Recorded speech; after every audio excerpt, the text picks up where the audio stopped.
Hello. Hi. And welcome once again to Wheel Takes, a podcast about the Wheel of Time, a series of fantasy novels written by one Robert Jordan, and then they got finished by one Brandon Sanderson. I'm Gus, and I've read all of them. And I'm Allie, and I have read up to... What book are we on? Knife of Dreams. Yeah, okay, because the second I was like, Path of Dagger, because I knew there was something stabby, and then I was like, that was forever ago. That was quite a while ago. Knife of Dreams, chapter 33. Yes. See, I got the chapter. We're coming at you. Mostly because you flashed me the fingers. I did. We're coming at you today from separate rooms, which Gus also has COVID. Explains why we didn't have an episode last week, is that last... For those of you who don't follow us on social media. Yeah, if you are listening to this after the fact, and you're just listening, long after this has been recorded, this means nothing to you. Good for you, and you should feel superior.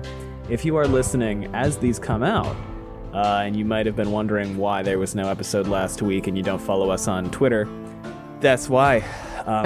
Gus, it's called X. I'm not going to call it X. I know. I got hit very hard by the COVID stick, and I was very, very much under the weather for a good week there. But now I'm back, and I'm still quarantining from Allie because I don't want her to get sick. And we're gonna keep on keeping on here. I'm bummed actually that we couldn't put out an episode last week because I wanted to plug the Cards of Time Kickstarter, which has since closed. So there's really no point in my talking about it now, which sucks. But if you're coming to WotCon, be sure to play the Cards of Time game created by the incredible Koala Sadai. It's a great deal of fun, and I love it. We had a little stream last week to play that with the creator of the game, and it was a good time. So check that out on our YouTube if you want to see. It was a great time. We had a blast with Danny and Brett and Lauren and Scout and Koala, and yeah, it was a good time. Yeah, I still have a little brain fog. Allie, I maintain I should have won that because I think there was some bullshit calls, but that is how the game works. We have to live with the calls. Allie, no, I don't have to live with anything. How you doing? Oh, you know what? Other thing that's fun, by the way, because we're recording separately, because I had to get out the other setup. Guess what we have back? What? The soundboard? The soundboard. Shut up. Yeah. Stupid boy. I don't know how much we're going to be using it, but we have it. Oh my god. So that's cool. Wait, that makes me so happy. I am also happy. I love the soundboard. It's a great thing. The levels might get all fucked up because of how Zoom is probably changing my audio. We're working on rebuilding our studio. Yeah. All right. So we're finally going to finish those two chapters, and then Allie finally gets to read more of Knife of Dreams, possibly all of Knife of Dreams. Honestly, like based on how many chapters we got left from this point. What do you think, Allie? This is going to be through 33. There are 37 chapters and an epilogue. We could just do finale part 1, part 2 after this. Yeah, I think that sounds like fun. I'm all about it. Maybe we'll try to sneak a live reaction in there at some point. But again, COVID, so maybe not. We'll see. We'll see. Before we get into that, though, we got a few people to thank, and then believe it or not, I think we're caught up. What? I think we're caught up after this. So thanks for the pint, Gunito. Gunito. Just like a commanding greeting card. You're poetic. There's a poetic sense to you. You have you're very in touch with your artistic side. You have really great ways of phrasing things. You are just a natural wit with words. You are also thoughtful. You go out of your way to make sure that you are thinking of others and giving your time and effort toward those little gestures that make people so happy and feel seen. And you're also precious. I keep all of my greeting cards. I keep everything. I'm such a pack rat. I keep everything that people send me, like all of their writing and stuff. And for a long time, I was kind of like, why do I do that? but I can't bear to throw anything away from people that I care for. And then recently I had that so validated because I was reorganizing, and I found cards from people who have passed away. I found a note from my dad from when I was my like 8th birthday. Like that's how much of a pack rat I am. I keep every scrap of paper. But yeah, just things where I'm like, oh, I have the handwriting of someone that has like passed away years and years ago. And that's so lovely. So just like that, you are precious to people. People love you. People care for you. And for that, we thank you. And thanks for being a part of this community. Thanks for the high five, Sarah W. Sarah W., just like a resplendent jar of pickles. You pack a punch. You know, I don't know if you're like me and you like taking some swigs of pickle brine. I was about to ask if you were going to bring that up.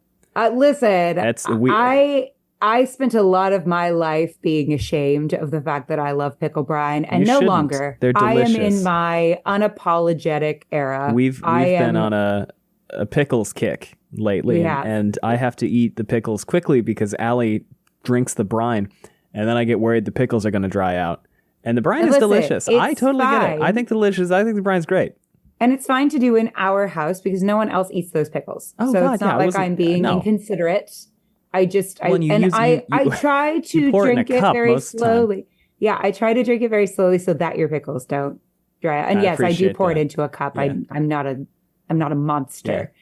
But I don't I don't feel apologetic about it. A lot of people used to tell me when I was growing up that it was disgusting. I now don't care. It's great. I am seeking joy, and the haters can go away. You know how I feel about drinking pickles brine? What?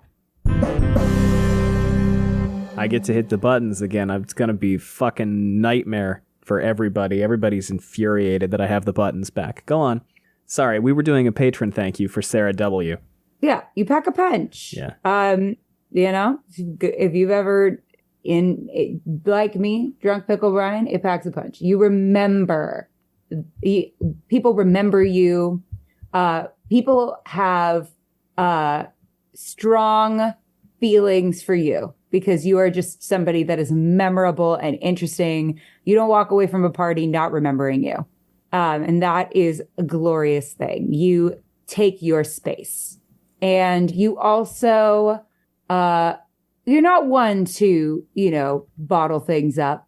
You let things out of the jar when things need to be said.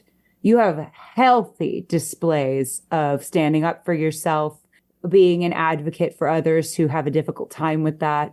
And you are also strong. It can take a lot of strength to pry that lid off sometimes. It can. Or it takes ingenuity, because I have learned that if you bang on the pickle jar with the end of a knife, not the sharp end, the other end. Yeah, don't grab knives, obviously. But, who knows?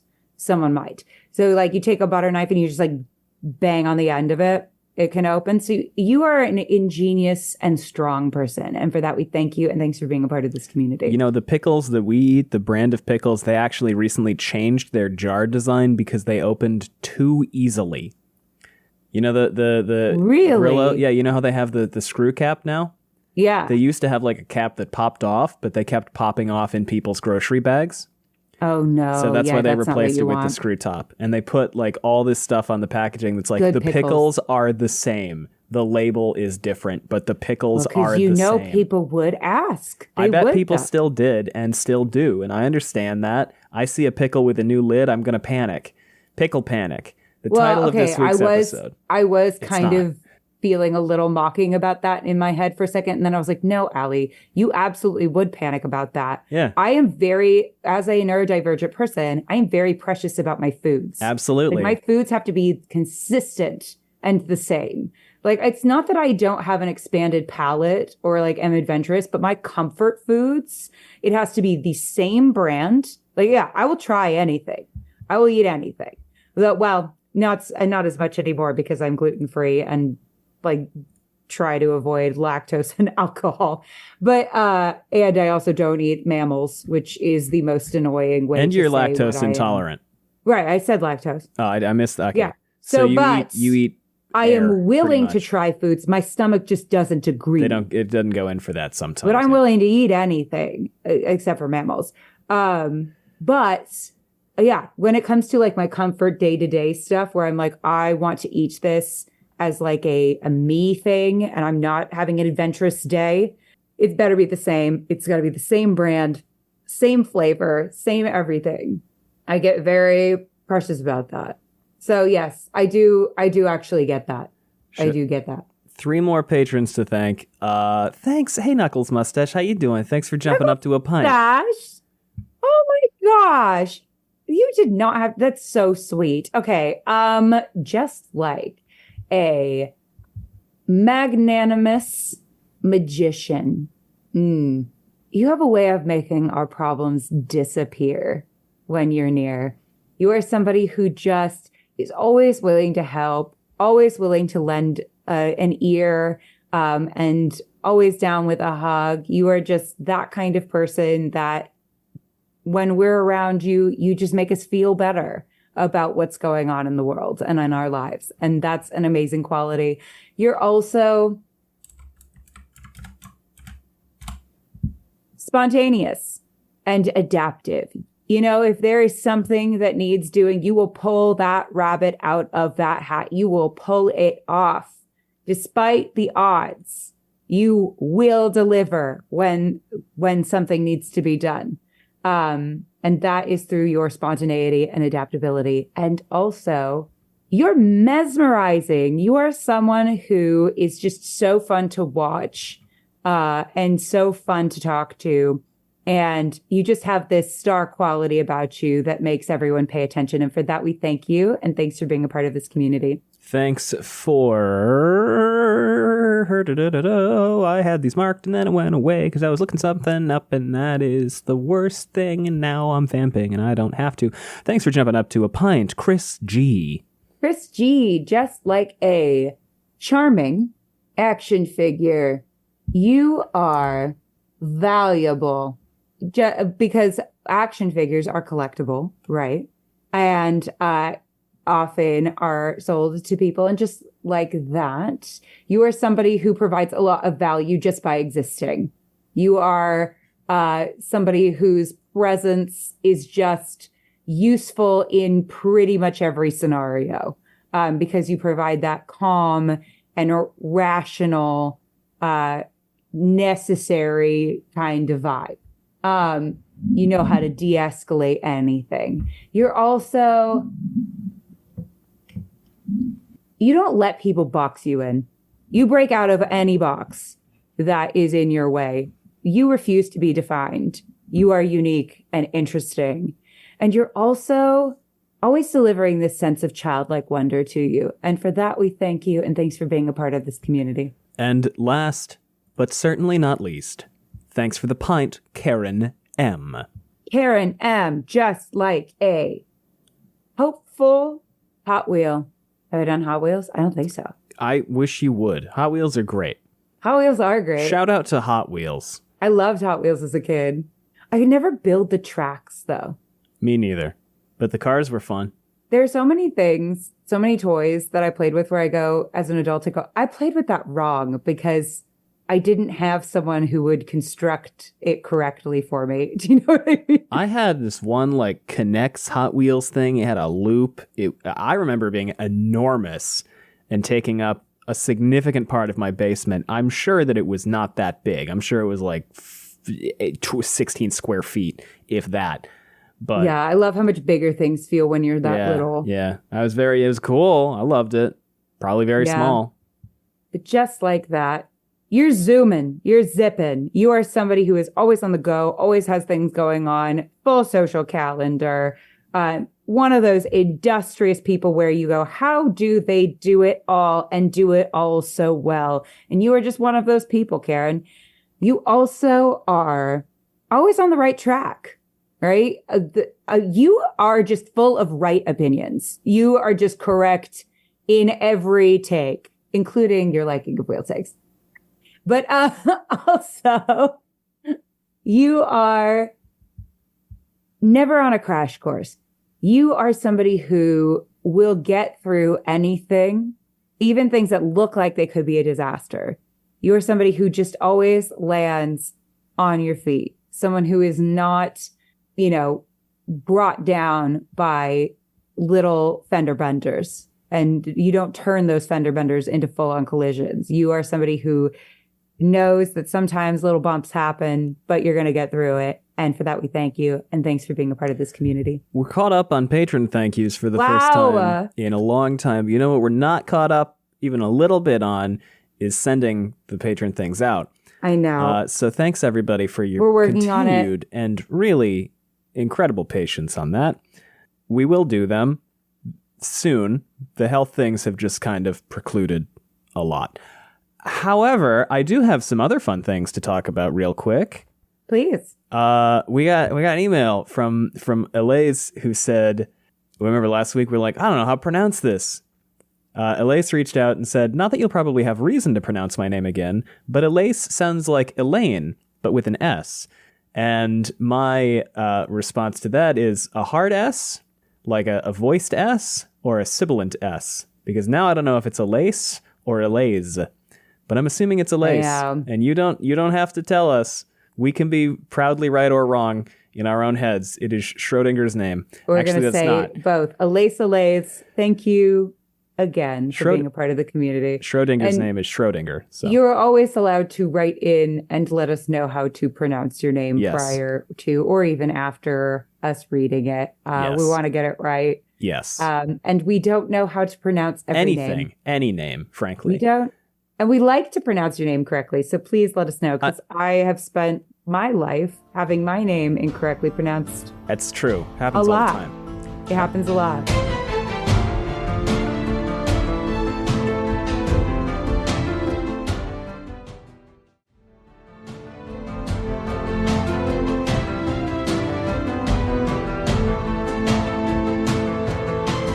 Another fun thing is a number of people commented after listening to last week's episode. They said, wow, Allie, you were remarkably composed about being completely wrong about Vandene. Here's the thing. I was trying to handle it with grace. And apparently that is very unusual for me, because it was much remarked upon that I was a lot chiller about being wrong than people had anticipated and were maybe looking forward to me being. I was going for professional. I was going for a magnanimous admittance of defeat and a generous and professional look at what another writer was trying to do with their call on their book. Here's the thing, though.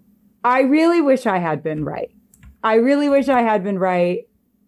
get why I wasn't. And it is Robert Jordan who is wrong.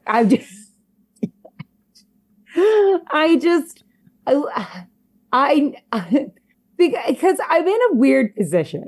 Okay. This is the thing about this is I'm in a weird position because I in no way ever want to. First of all, Robert Jordan is an incredibly successful writer. And obviously I am earlier in my writing career than he is at this point of writing. And I never ever want to sound like I'm telling another writer what to do with their book or saying that like my ideas are better than another writer's. None of that is something that I want to portray about myself, because I very much respect other writers and their process. I'm the last person that ever wants to badmouth someone's work unless it's like actively harmful. Well, wait, listen. This very, and I'm not, and that's not what I'm doing. I know this is all very, very, very. I'm just trying to be diplomatic. Okay, wait. Apparently, that is an unusual. Do you remember thing for this? Me to do. Hold on.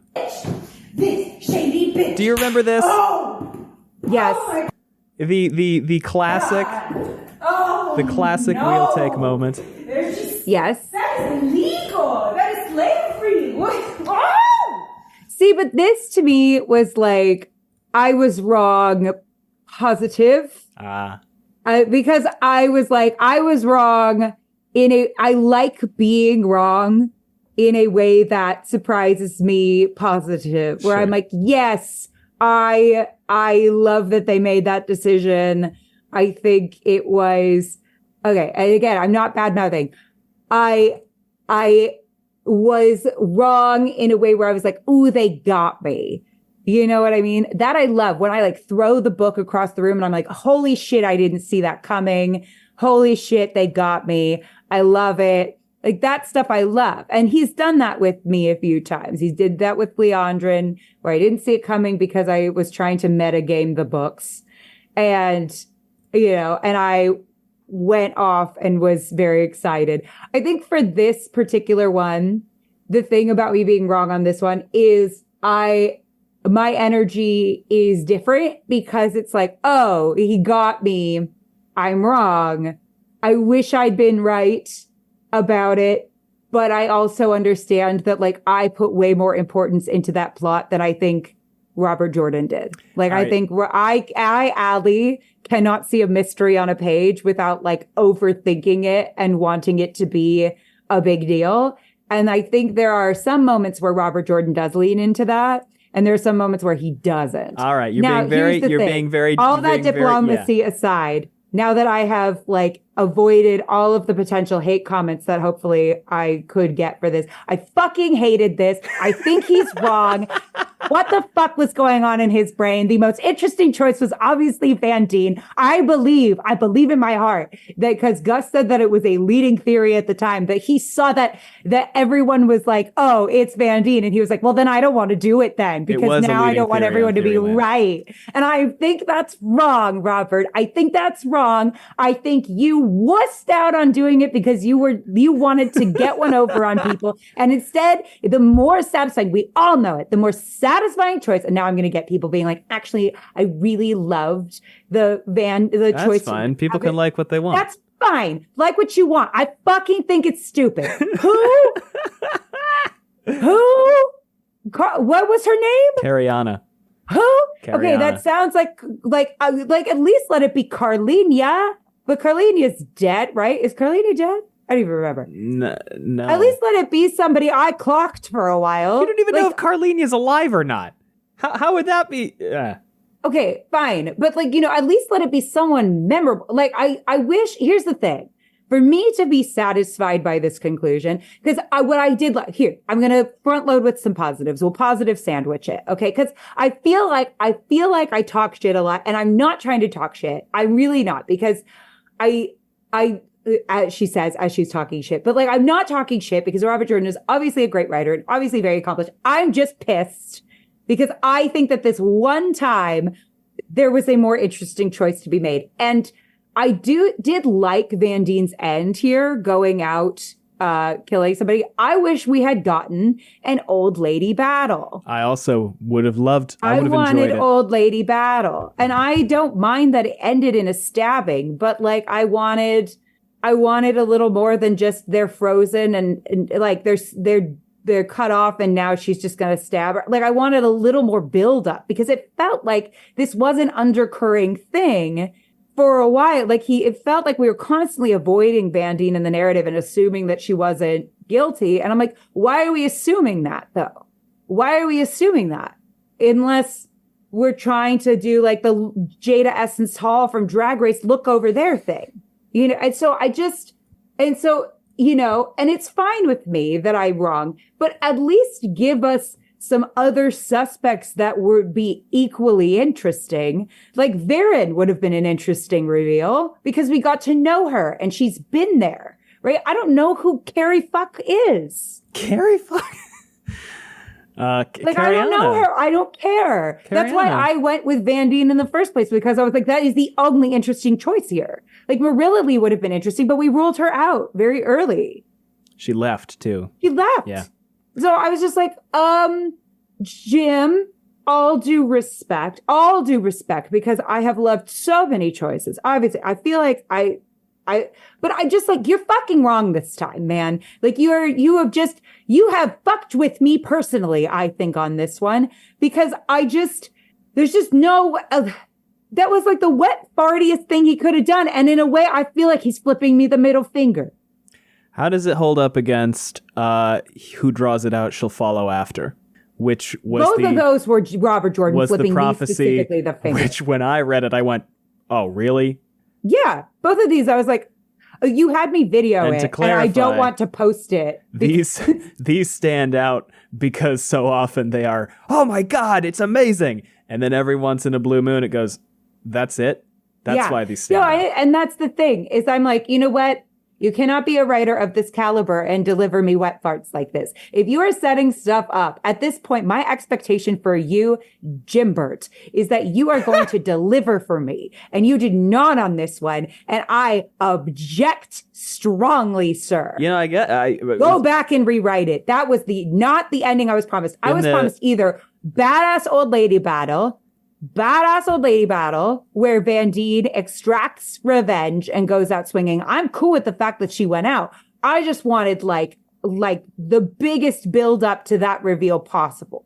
I wanted it was fucking her and then or like at least Vandene to figure it out. Like I wanted that either that old lady fucking battle where she's like, I am taking control. I have figured it out. You killed my fucking little sister. And now I am going to slit your throat slowly. I'm going to kill you. I wanted, tell Cersei, I want her to know it was me. That's what I wanted. I wanted that. And or I wanted, it was me the whole fucking time. And like, let me deliver this thing that is so your thesis, Jimbert. Your thesis is like, it's never too late to turn back, but also like being a bad guy is not necessarily black and white, cut and dry. It can be really complex. And sometimes we go so far that it's like hard to turn back and we make horrible decisions. I mean, that is like the whole point.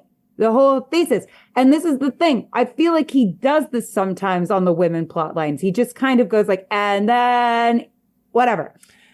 I think that's a function. Maybe it's not a woman thing, but you know what I mean? Yes. Sorry, I interrupted you. No, it's okay. Nothing particularly critical. I took a video because you told me to start recording myself. Yeah. And I took a video of me listening, and I kind of don't want to post it because I'm listening and I'm like, okay. And then I just stop recording. Yeah. I just went, oh. Yeah. Because it's obviously this was a thing that just I latched onto and was more important to me than was ultimately important to Robert Jordan. But I'm also just like, for me personally, you cannot introduce a mystery and then not have it pay off. For me, because that is my thing. I love mysteries. I love being wrong in a way that makes me excited. Robert also loves mysteries. Wrong in a way where I was like, oh, I think there was a more interesting choice to be made that would have been more satisfying. I don't have a problem with being wrong.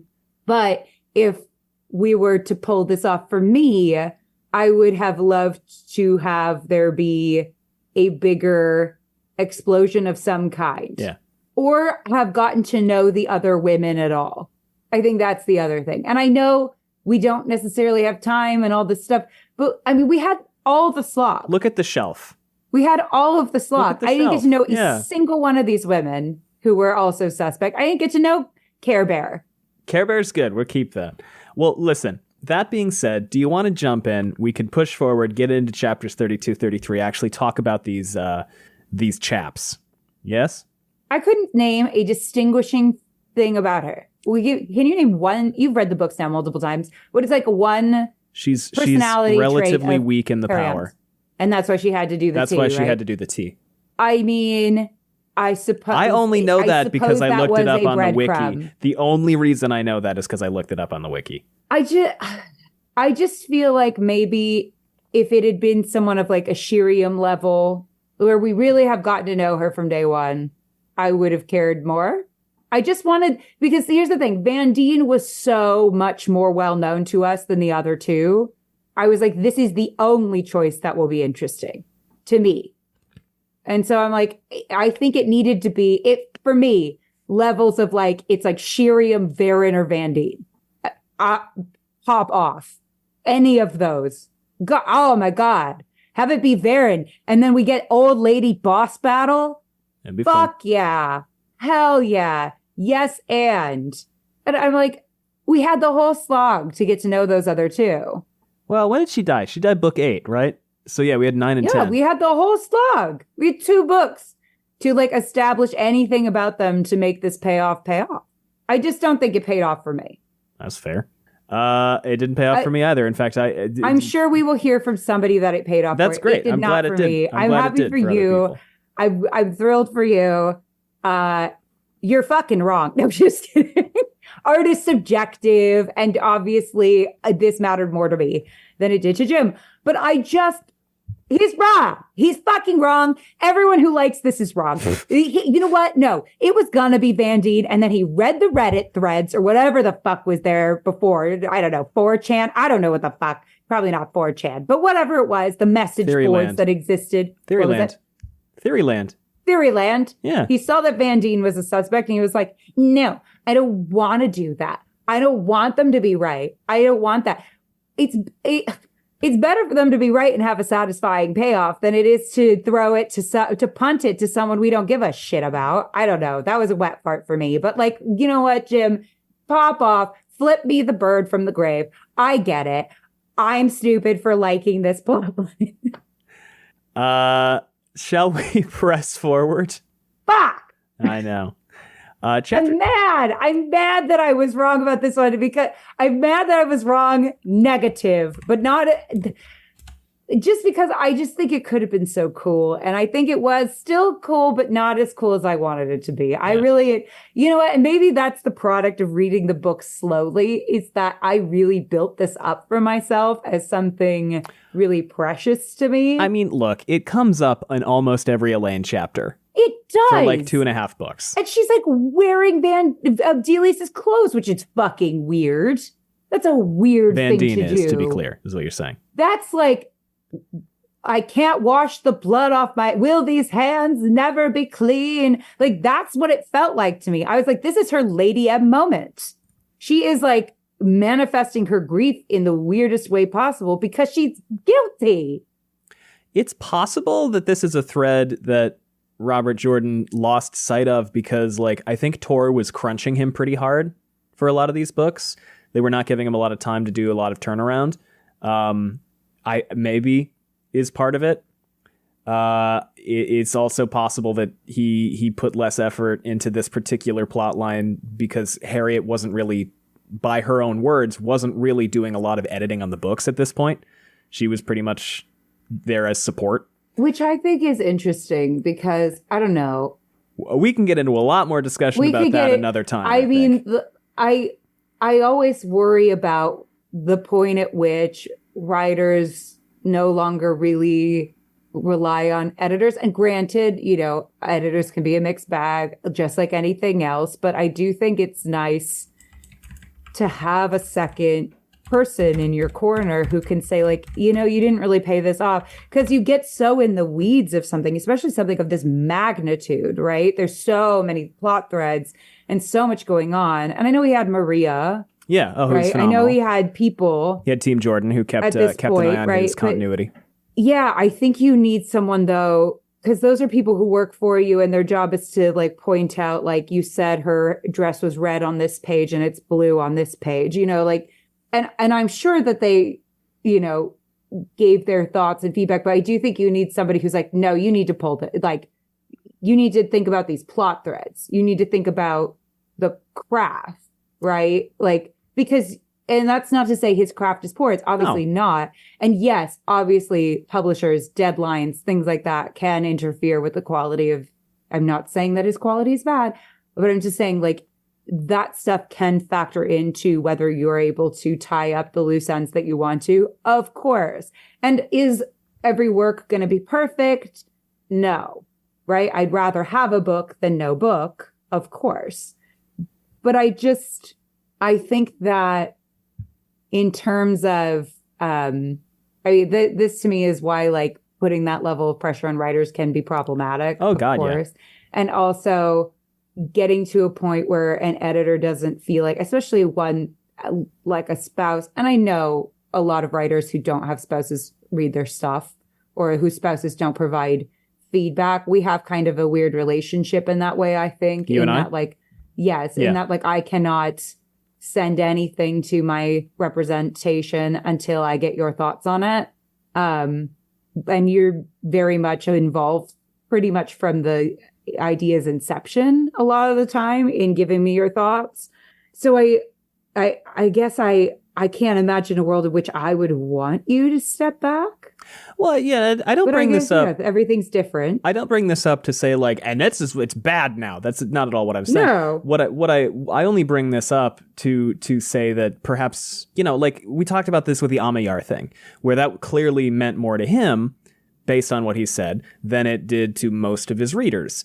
And I think that there's always going to be a function. And honestly, if we wanted to expand this to something like the show, that's why there have to be writers on the show who don't know the books, is because if anytime you're working as the person who is like the primary source or the primary intelligence on a piece of material, you're going to have a much richer idea of the inner life of it than necessarily makes it onto the page, especially if you're a prodigious note keeper.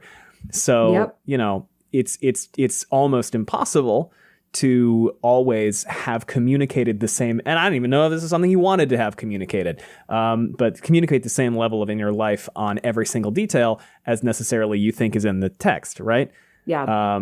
So yeah, that's just, I'm kind of positing on reasons why Harriet's exact words, by the way, were, quote, "By the last of the Wheel of Time books, my role was primarily that of wife, keeping him fed and cared for, because after 20 plus years, I had taught him everything I knew about storytelling and prose, and he had really become the wonderful writer that he was."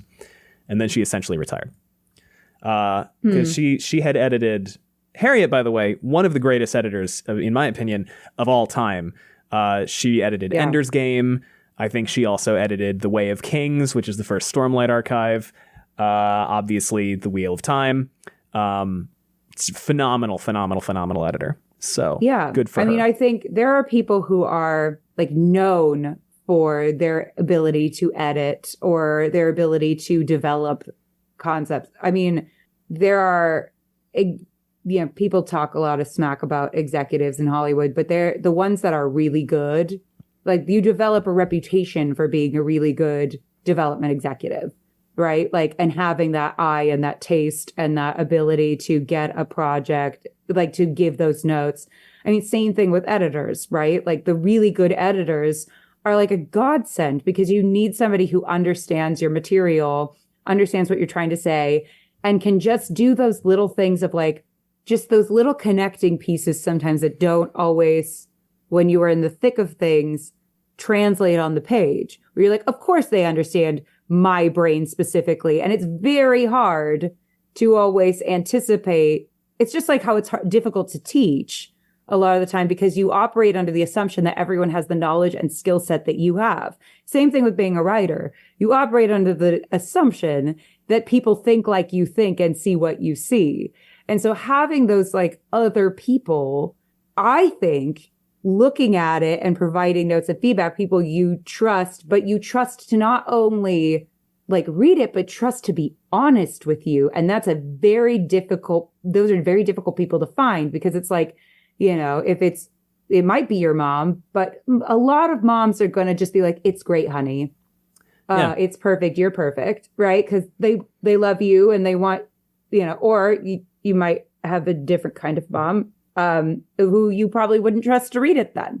Right. So it's finding those people who love you and to understand the way that your mind works, but also have a different brain and who aren't afraid to go like, I see what you're doing here. Here's like one connective tissue piece that's going to like just make that puzzle fit. Yeah. Yeah. And so I don't know. I think that would freak me out, is that level of, I think there's a certain level at which people start not feeling like they need to provide thoughts and feedback and stuff. Like there's a certain level of like celebrity, fame, success. And I still think people need it. And I think, I don't. Was it Albee? I don't remember the stories about Edward Albee or someone else, but it may have been Edward Albee. Went to a reading of he posted a reading of a play he'd written, and everybody involved in it gave him acclaim and lauded the text and said, "Oh my God, it's one of the best things you've ever written." Da, da, da, da, da. And then he went home and he turned to his wife and he said, "What'd you think?" And she said, "It's terrible and needs a page 1 rewrite." Yeah, exactly. And you need, and I've said this to you. I'm like, if I ever get that successful, I need you to always still be honest with me, because I do feel like there's a point at which you reach a level of success where, like, if you don't have those well-established people where you're like, it doesn't matter what level of success I'm at, they're going to be honest with me. I think you end up being surrounded by sycophants. We're not saying, to be clear, that Robert Jordan. Oh no, this is just an underlying fear of mine about Yeah. success. Is that like, needed to caveat that real quick. Is that like people will let you perform poorly? And I'm not saying that's what happened here, but I have seen it happen, I think, with other successful people. Also, obviously, plenty of successful people where this does not seem to happen. But like, I'll read a book or I'll see a movie and it's like their, first thing or like an earlier thing. And then you see what happens later and you go like, why did they let this happen? Like it feels unfinished. It feels sloppy. It doesn't feel like it's indicative of their best work. What happened? And it's because everybody in their life just was like, now you have the keys to the kingdom, go make whatever. And I think sometimes that level of freedom and hands off can hurt you. And I don't necessarily think that's what happened, but yeah, that's just like always to me a concern about that level of success. For me, I'm always like, oh, I would never want that. Want to not have somebody in my life that would be what Edward Albee needed in his wife, where she was like, you need a page 1 rewrite, honey. That's not, I see what you're doing. And you can say that in a really kind way, right? Mm-hmm. Like, you just did that for me. I did. Very recently. You just did that for me, where I was walking you through. It's I realized I had to throw out. You've been working on for like, I don't know, on and off for years, I feel like. I would say in earnest, probably since January. Yeah. But I realized I needed to throw out 40 pages of work for this pilot. And then I was walking you through the restructuring that I did, the major restructuring. And then you're like, that also needs dismantled and redone. And we had like a long walk where we talked about it. And at this point, right, the first time you did that to me, like 10 years ago? Ish.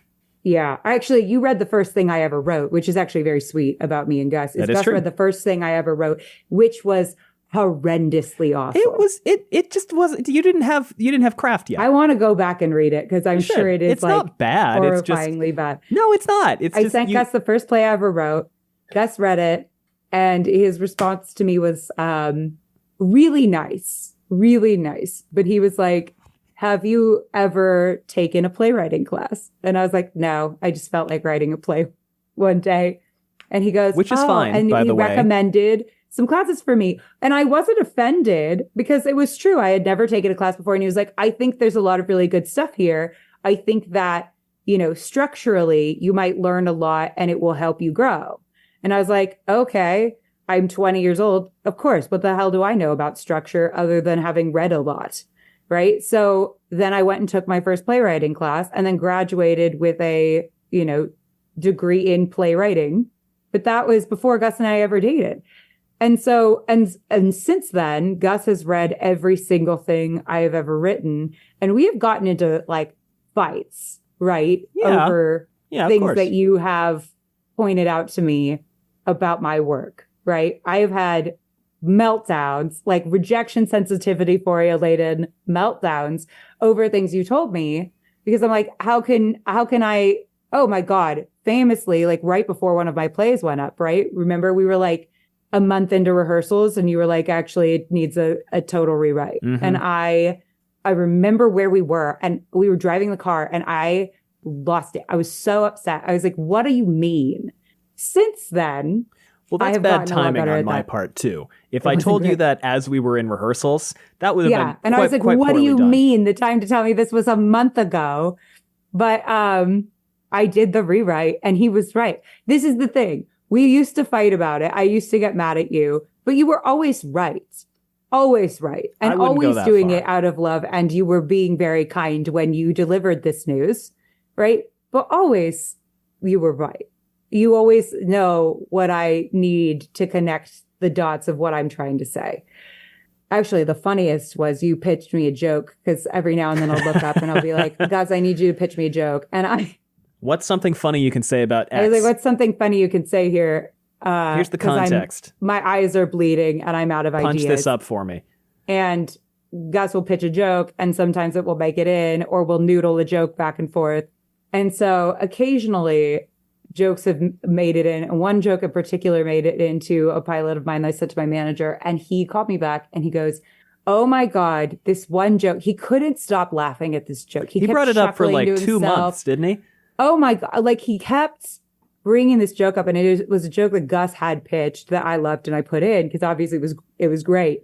And he just kept bringing it up. He just kept chuckling to himself. And eventually I broke down and I was like, I have to tell you, my husband pitched me that joke. I didn't write that one.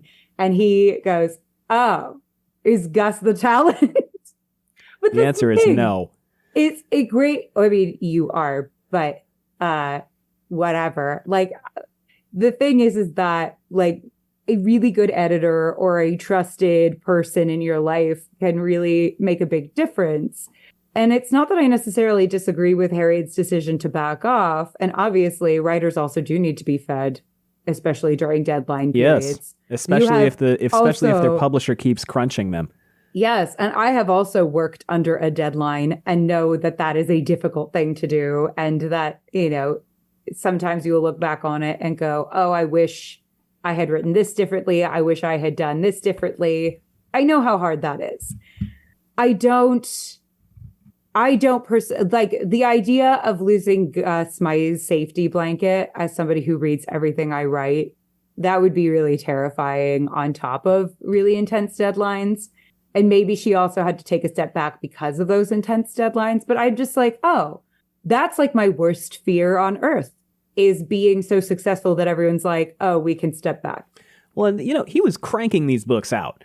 Like, Yeah. for clarity here, 1990, 1990, 91, 92, 93, 94, 96, 98, 2000, 2003, 2004, 2005. So the longest gap between two Wheel of Time books was Winter's Heart to Crossroads, and that was 3 years. And listen, in a world where writers are frequently not finishing their series, much praise and applause.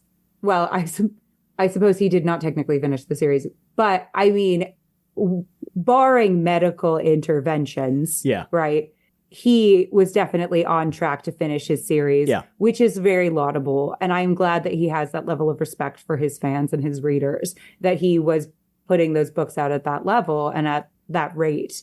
But yeah, that's just like a personal fear of mine, that like one day Gus would be like, I don't need to give you feedback anymore. I'd be like, what do you mean?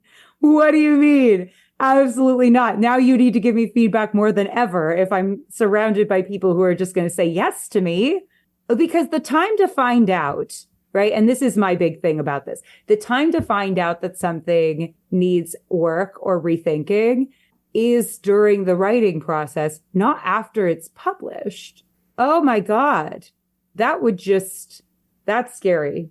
Anyway, props to Jim though, for being at this level of success and for writing the books that he wrote. That phrase that you said was like, I would have a panic attack if you said that to me. Don't ever do that to me. I won't have too much fun doing it, so don't worry about it. I taught you everything you need. What do you mean? Like, no. Then at this point, you definitely need to be hand-holding me. Absolutely not. Because then it's like, what if I don't see something? Because it's like, after a while, your eyes are fucking bleeding. That's how it feels. You're looking at the same shit for so long. Well, and you're deep in the forest. You're surrounded by trees. You can't see a single tree. Not a single tree. It's the other. You can't see the forest or whatever. Yeah, whatever. Yeah. Yeah, you look at every Can't see the tree, forest for and the all of a trees. sudden you're like, "There's a forest." Yeah. Well, it's like, what do you mean? I've brought this up before, but I wrote a play that was about there was a ticking time clock to essentially starvation, and I thought that was very, very, very consistently spoken about. And then my playwriting teacher at the time said, read it again and count how many times you mention it. And in the 95-page play, it came up thrice as like throwaway lines. So, yeah, you know, I'm not saying I'm Robert Jordan. I'm not remotely as talented a writer as Robert Jordan. It just, that's kind of a thing that can happen.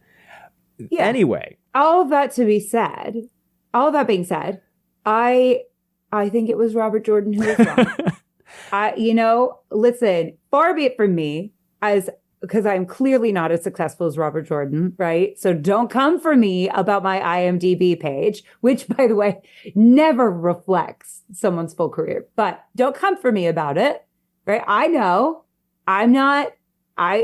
obviously he is at a different level, but I just think like I like mysteries. And so if that's what I were reading for, which I was disappointed. If that were not what I was reading for, if I didn't give a shit about Vandene, which maybe I don't, maybe plenty of you don't, and are like, Vandene who? Great, then you didn't care, and like this did not bother you. It bothers me. I'm like, why, the overwhelming Jim, did sentiment. you do this to me specifically? The overwhelming sentiment from listeners while you were rattling off your Vandene theories was, I forgot, did Vandene do it? I can't remember. See, I think that's not good. Because I feel, okay, this is my thing. I feel personally that this is a missed opportunity to have a badass moment. Actually, sorry, to be clear, it was mostly, well, who did? I forget it. It's not Vandene, but who was it? Was it It wasn't Vandene, was it? Yeah, and I think we should remember something like that. Do you know what I mean? I know. I just feel like this could have been a really memorable moment. We should take an ad break, and then we should actually talk about these chapters. Because the people have been waiting for 2 weeks. So we'll be right back.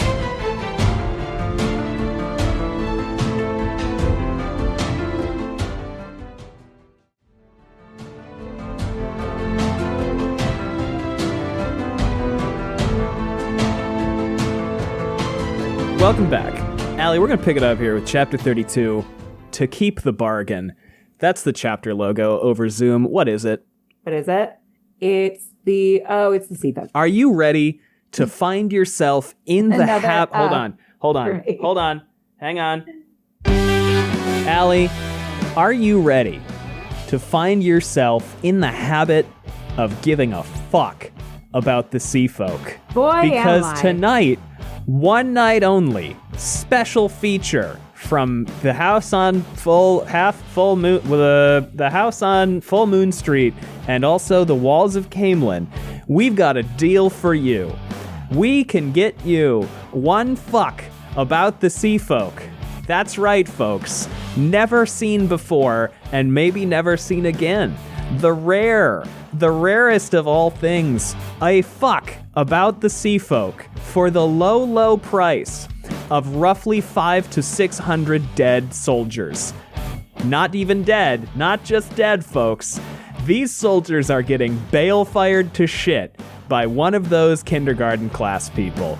And if you and the fuck about the sea folk can be yours. I'm done. All right. Anyway, you ready for this? I loved everything about that. Thank you so much. I love your infomercials. I do. I've missed them. I'd forgotten we had that button because we haven't had it in a minute. So it's the stupidest thing we have, and I love it. I love everything about it. You know what else we haven't had in a while that might have come in handy for Elayne's repeated needs to hire mercs who don't fucking turn on her like bastards? What? Alum. That's right. Not mentioned at all in this book, or even once since Winter's Heart. Alum has provided you, once again, with page after page of shitty fucking mercenaries who simply refuse to do their jobs. Order now, you can get 2 bands of trash fuck mercenaries who will turn the fucking corner and betray your ass the second the fucking other lady offers them $18 and a box of Krispy Kreme donuts. Krispy Kreme, full of alum. Probably not. I don't remember what alum is used for. Except for hiring trash-ass mercenaries who suck. Order now, or don't. You'll be happy if you don't. Alum. I was me something? Oh, yeah. I feel like there's someone out there who's like, I cared about the alum plotline the most. And they're just throwing their hands up in the air. They're like, that was the thing I cared about. I love the alum. I don't give a shit about Vandene. So but I love the alum. So now where's the alum plotline? I've been rambling bullshit for about 3 minutes. That's basically what this podcast is. Yeah. What'd you think of this chap? I liked it. I liked a lot about it. Yeah. I liked obviously the Vandene reveal, maybe not, but otherwise, I mean, not mad, but like that was last chapter. We've was that last chapter? Then what happened this chapter? This chapter is the chapter where Brigitte mounts a stunning defense and gets Elayne back. And you went on a whole thing last week about it would have been more, clever of a plan to use the kin for this. Yeah. Listen, okay, I stand by what I said. Yeah. But I was excited to see Brigitte do her thing, lead her army. That was cool. I think we could have cut down on the loss of life a bit by using the kin. I think it's a bullshit thing to say, first of all, we should have had a contingency plan in case this was a trap, because I'm sorry, House on Full Moon Street screams Trapsville. Now, granted, they don't know they're in a book, but if they did, that should have been the first sign. The second thing is that we did talk about most of this last week. Well, okay. Well, you're welcome. I just wanted to let you know. Go ahead. Well, okay. Then I don't know what else there is to be said other than the fact that I stand by that, because I think that they could have cut down on the loss of life. And I think Elayne going, they're just so innocent. I'm like, they're grown women. What are you talking about? I believe they're grown women who lived in Abu Dar. I believe what you boiled it down to was we could have thought for 5 more minutes, bud. We could have taken a 5-minute pause. Right. A 5-minute pause. Chapter 32, to keep the bargain. Brigitte, you didn't take notes because you were in the car. Yes, and I get sick in the car. Yeah. If I take notes. She's hanging out. She's thinking sadly of Geidel because what's happening with Brigitte. Is she forgetting her past life? She's losing her past memories. She's down to 2 or 3 lives. So Matt gets to keep all that shit in his head and she's losing hers? Yes. She's losing her past life memories. I cry foul. No, that's so sad. So she's bummed. The warder bond freaks out and the warders are like, this is weird. Should we do something about this? And then the Aes Sedai start dying. And then she might forget Geidel. Yeah, she might forget Geidel. That's horrible. Yeah. Oh my God. Yeah. Oh my God. Oh no, it's horrifically sad when you think about it. Hundreds. I didn't even think about that. Infinite lives, basically, in a cycle. All the people she's loved. Uh-huh. She's losing them. They're falling away. It's tragic. Anyway, that's the saddest thing I've ever heard in my life. The Aes Sedai start fucking dying, and the warders start charging in, and that's not great. But Elayne's fine; she's alive, and she's obviously, not. Okay, obviously there are a lot of sad things, but it's up there. That's really upsetting. Oh. So what happens this chapter, Allie? She charges back. Give me a rundown on sort of the situation on the ground, as it were. It's basically a meat grinder, Gus. Again, we have introduced nuclear warfare to Tudor England. Yeah, pretty much. And Brigitte's like, everyone's going to run at that nuclear warhead and just get evaporated. Yeah, so Aramilla, it is Aramilla, and then right? all those people get erased, right? They don't go back in the... Here's the fun thing about Balefire. Everything in the text that is stated by characters about Balefire implies that you experience permanent death of the soul when you have Balefire. Robert Jordan has said at signings, no, you don't. It just means you can't get brought back to life preemptively. Oh, okay. So you're not like ripped from the pattern. That is what Robert Jordan has stated. Oh, yes. It is okay. Essentially. That said, too much Balefire can also apparently destroy the pattern. Obviously, it hasn't ever. But so I understand why most people read Balefire that way and why it essentially requires Robert Jordan to say no, it doesn't. But yeah, no, they're not permanently dead. They can still be reborn naturally. They just can't get preemptively resurrected by the Dark One. Oh. And yes, Okay. I see you processing that, and yes, it does. The wheels are turning. Yeah, it does change Balefire a lot. I think personally, it makes it a lot less terrifying. It does. Yes. It does lower the stakes of the Balefire for sure. Yeah. I think in order to kind of make the idea of permanently cycling world work, he had to find a way that it was a zero-sum game, I guess. That you always are reborn? Yeah. I'm not convinced that he didn't originally intend for it to be permanent death of the soul, and then he changed his mind later, because I guess because then it was like, why didn't Ashomael just Balefire loose there? And yeah. Well, it would have solved that problem really fast. But the thing about Balefire is it's like, when I was reading the books, I was like, oh, Balefire is the nuclear option. Both sides have access to it. They could use it, but if they start using it, the other side will start using it, and then we don't have a pattern to save or, Well, they're using it now. Yeah, they are, which is weird, right? You remember in books 3 through now, every time somebody uses Balefire, Cadsuane shows up and slaps the shit out of him. Yeah. Yeah. So it's Balefire. But the Black Aja are not having a problem using it they've used it before. Gianna, I think, used it at the museum. Gianna, thing. yeah. Kaida, yeah, yeah, because she was like whipping it around like it was a live fire hose. Yeah.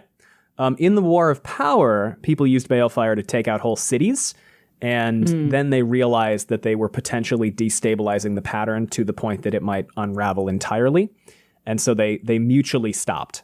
I was just thinking about Tahim, because we haven't talked about my him man. Is he in this army? Because I was like, what else could he have done the past few times? And I was like, what if he let the guys who tried to assassinate Elayne in? Oh, that's funny. Like, that definitely happened. Tahim was there for that. Yeah.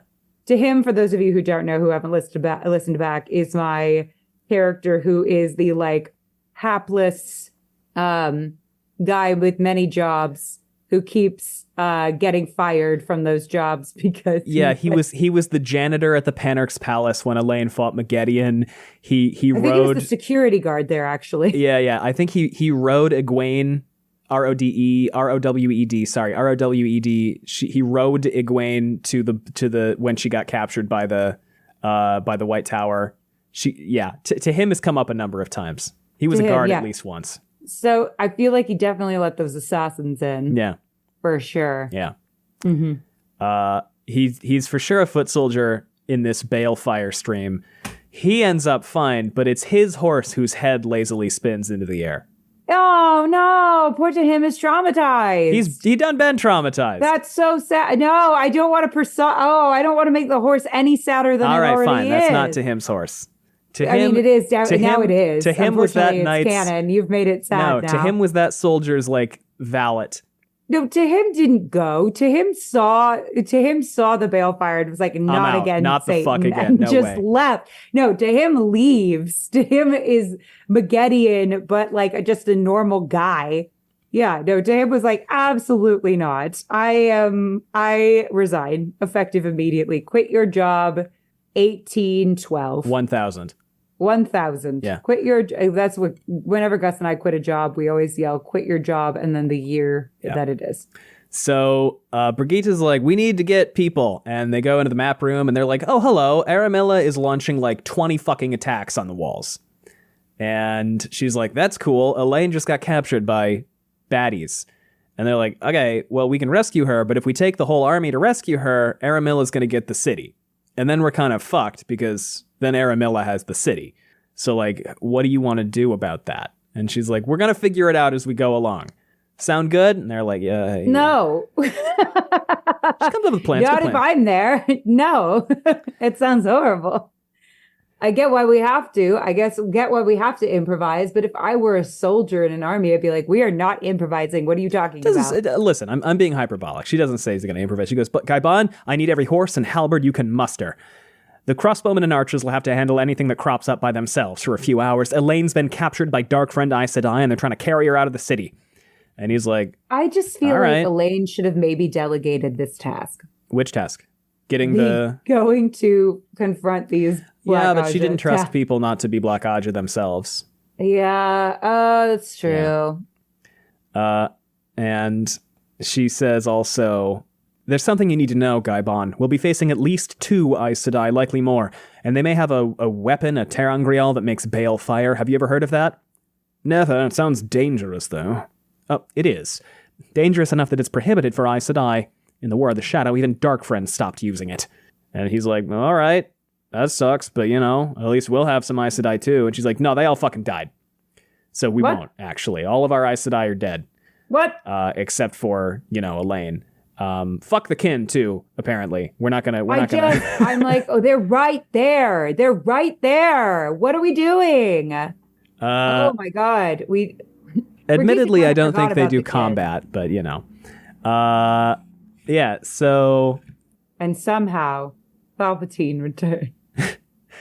When I got COVID... And somehow, we forgot about the kid. You said getting COVID... Obviously, I know COVID's still very much a thing. It's very much around. Of course. But you said getting COVID in 2024 really does feel like the somehow Palpatine returned of illnesses. Yeah. It does. Yeah. It does. My manager and I were talking recently, and he was like, oh...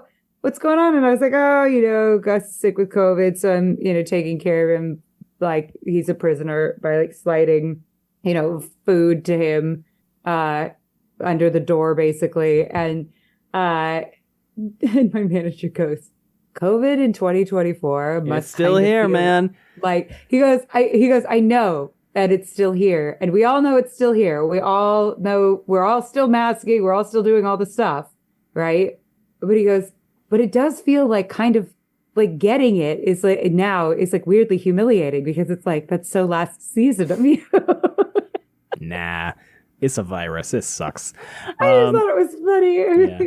It was just like, we were finding the humor in the worry. Yeah. So then the sea folk come in and they're like, what the fuck do you want? What the fuck? Can we help you? I'm going to kick, what the fuck? And she's like, I need y'all to make a gateway. Because we need to get Elayne back. And they're like, why the fuck do you need all of us for a gateway? We hate you. Fuck you. You're the worst. God damn it. And okay.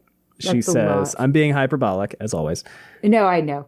I'm pretending to be them. Because you're all going to form a circle and make a gateway big enough to take thousands of men and horses.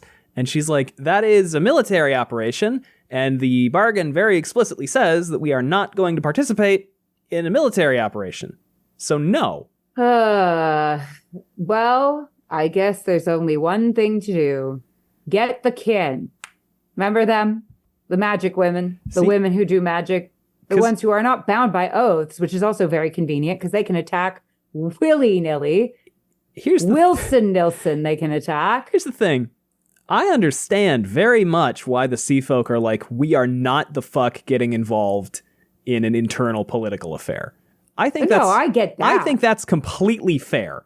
I have said this before. I am always pro the people of color going, I don't want to get involved in this white bullshit. Yeah. Like, that is fine with me.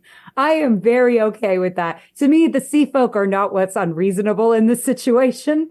I appreciate that they delivered on their end eventually. I don't think they needed to. Well, I mean, I do think they kind of did. Unfortunately, when the fate of the world is at stake, la-da-da-da-da-da. But I also understand why they would be like, I do not want to get involved in this conflict. Well, they're like, I want to be separate from these groups of people. Yeah. I'm kind of like, maybe a good instinct. But I don't know so much about not utilizing the people who are very willing to be involved in this conflict now, and who would want to rescue Elayne. Brigitte does specifically think the kin were useless for this. None of them had ever used the power as a weapon. They might not even know how. No time like the present. I will also say that what the sea folk ultimately end up doing, with one exception, is shielding them and tying them up with air. Well, here's the other problem. They drop one lightning bolt. And then they shield the rest of them and tie them up with air. Yeah. Okay. Well, here's the thing. can we just discuss? One, why aren't they being trained to use the power as a weapon? Because they are not bound by any fucking oaths. And also, it might need to happen. We're in the apocalypse. Can I remind these people? They seem to constantly be forgetting that we're in the apocalypse. We have this group of people not bound by any oaths. Quite convenient for us, actually. Why are we not teaching them at least defensive measures? They're also being killed right now. They have been getting hunted down and murdered, yes. Why are they not learning how to defend themselves at the very least? 2, isn't one of them like Super Shielder Girl? Yeah. I don't know if she can, like but yeah. grow her shields around can flex, shit. Can't she just link with everybody else in the kin? Because they can also link. We know that about them, right? She just link with all the other people in the kin and build a super shield? Riddle me this, Batman. I guess, I don't know. Maybe they needed the one lightning bolt. It is harder to shield women who are already channeling. Is it that hard to do a lightning bolt? I don't know. What did the lightning bolt really accomplish? Stunned everybody. Just some general panic. It killed one of them and it stunned all the other ones. And I think they probably all stopped channeling for a moment because of it. Well, what if one of them turned to them and was like, "I'll give you $5 if you teach me how to channel a lightning bolt right now. Just give me what I need. There's your bargain. I'll give you $5. Look, I will give you the most genuine smile right now if you just give me like how much spirit, how much air. All I'm pointing out, because I got to point it out, is that the book does give us a reason why they don't go with the kin. It's a stupid reason. So I get that there's an explanation. I'm saying the explanation is flawed. The explanation is dumb. So they take some people and they get a bunch of dudes. We needed 5 minutes. Again, we needed 5 minutes to be like, maybe we go get the kin because they can shield everybody. She gets them to agree to make the gateway, and they get a shitload of dudes to go out there. And Brigitte's like, a lot of these people are gonna. Wait, can I just say one more thing? The kin are useless in this situation. Yeah, the kin are useless. Who is more useless in your mind? A bunch of powerless men who are just going to be meat grindered at something, which is definitely a plan B we could have gone with, right? Or women who can channel against women who can channel. Well, she kind of actively and deliberately. I know she deliberately meat grinders the men. I know right, this. Yeah. She meat grinders the men to demonstrate to the sea folk why they are needed. Like, she even thinks straight up, how many would be dead before noon? She pushed that thought out of her mind. She needed every one of them to convince the sea folk. Any man who died today could die as easily on the wall tomorrow. Any man of them had come to Camelin prepared to die for Elayne. I get that Robert Jordan waved away the kid because he wanted to do this scene so that he could play into his thesis, right? I get that.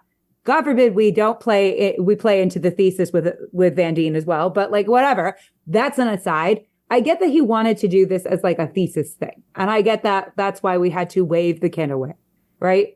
However, in world, if we're in world, this is all bullshit. In world, this is bullshit. I get why craft-wise he wanted to do this. I get that. And I am not going to be like, then don't do it. But I am saying that the kin are right there, sitting there, ready to be utilized. Why aren't we training them? Why aren't we doing what we need to do with the kin? My ladies, we need to figure that shit out. But also, okay, and I get the Brigitte just, but why not try the kin first? Because if Elayne is taken away, there's a ticking time clock here, which is if Elayne gets taken all the way out of the city, they can't get her back. If she makes it like they're coming. Who? The Black Aja don't know that the other people are coming. Yeah, but Elayne is in a wagon riding away from the city as this is happening. She's currently riding through the city, and then she goes through the gates, and then she's riding out into the woods, and if they lose sight of her, they're fucked. We can't shield them super fast? That's the question kind of is if they could, or if they're already channeling, or if they'd be able to, and I listen, I just feel like that's quicker. Than the tirade of dudes. Might be. They might. Here's the. They might also. They might also be in a circle themselves. They might not be able to. Even though we have Super Shield Girl, it is exponentially harder to shield people who are already channeling. Yeah, I mean, yeah. I'm just saying. I think we hand waved the kin away, which is fine. Gives the sea folk something to do. It is sad that it took this level of I don't know. It did give the sea folk something to do, which I am in favor of giving them something to do. It did predicate on manipulating them, though. It did. And kind of guilting them into it, yeah. Mm-hmm. We're going to take a quick ad break. We'll be right back.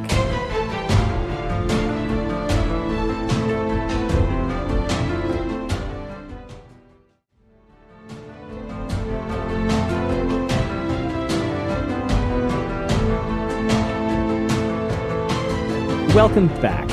I mean, listen, the scene is good. Yeah, The scene's scene great. is good. I like the scene. I do. I think that it plays into Robert Jordan's thesis really well. I'm just saying. So a shitload of soldiers are getting ready to get fucking killed.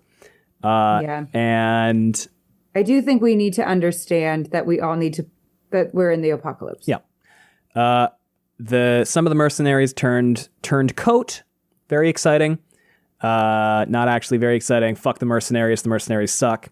Unless they're the Band of the Red Hand, in which case they're chill. As you may recall, there is one good mercenary company in this world, and it is the Band of the Red Hand, and the rest of them are scoundrels. Hey, Robert Jordan really said nuance. Yeah. There's nuance. I don't want to offend the mercenaries. All those mercenary groups we have. The kids want to, the kids all want to help out, the little lordlings and lordlets. And Dylan is like, fucking calm down. Holy shit. You're not going to charge into battle at the front. You're going to get meat grindered if you do that. So let's all take a chill pill breather, okay? I mean, not wrong. So they make this gateway. Children yearn for the battlefields. Every time there's a child and there's a battle, the children are like, I want to go too. I want to fight. If it were me, I'd be like, absolutely y'all go. Fuck not. Stay safe. Love you. So they make the gateway, and the people come out, and Chanel is also there, and she's like, "Why did you bring me through the gateway? What the fuck do you want from me?" And Brigitte is like, "Here, hold on, just watch what happens. All right, we're gonna figure it out. It's gonna be fine. We're gonna watch this happen. I want you to watch this as this happens." Mm-hmm. And the men start riding out, and they start just dropping lightning on the Black Odds. Just start raining lightning down on the men. Oh my God, I just thought of something really funny. I'm sorry. This is apropos of very little, but I just thought about the fact that Robert Jordan was like, there's a tower of like a couple thousand Aes Sedai, right? A couple thousand? Yeah. And he was like, and I'm going to name every single one of them, and you will meet every single one. Pretty much. Also, if we are going to be douchey and nitpick this, the kin might have been able to copy a lightning bolt after seeing it. If we're going to be assholes about it. Well, but that's Brigitte what I was also saying, might not have known that. I was like, well, here's what we could have done. We're back where the castle is, right? We They're go, all outside right, the let's walls. go up on the roof really quick. 5-minute pause. Again, 5-minute 10 minutes would have made this whole But experience. Elayne might have gotten away. Elayne might have gone too far. Listen, I understand what you're coming from here. I get it. I get it. It takes 3 minutes. We gateway up. Show me the weave to do a lightning. Show them the weave to do a lightning bolt. Takes 3 minutes. We gateway out of there. I get it. Boom. I feel Problem like solved. we've taken this as far as we can. And now No, I'm not taking it far enough. All right. So yeah, they start riding and lightning. Now really I'm just doing a lot of this because people were giving me pushback in Discord. So I'm now just obstinately doubling down. They start dropping lightning bolts on them, and they start getting killed, and shit's blowing up, and the sea folk are like, why did you want us to see this? This is fucked up and horrible, and we hate this, and this is awful. And then the balefire streams start, and people just start vanishing, and everything is awful, but the men keep riding, and they're brave and cool.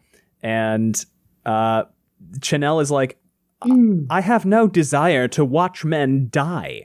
And they continue to die, and Brigitte is like, well, then kill the people who are killing them. Because if you don't, Elayne loses and your bargain is no longer in effect.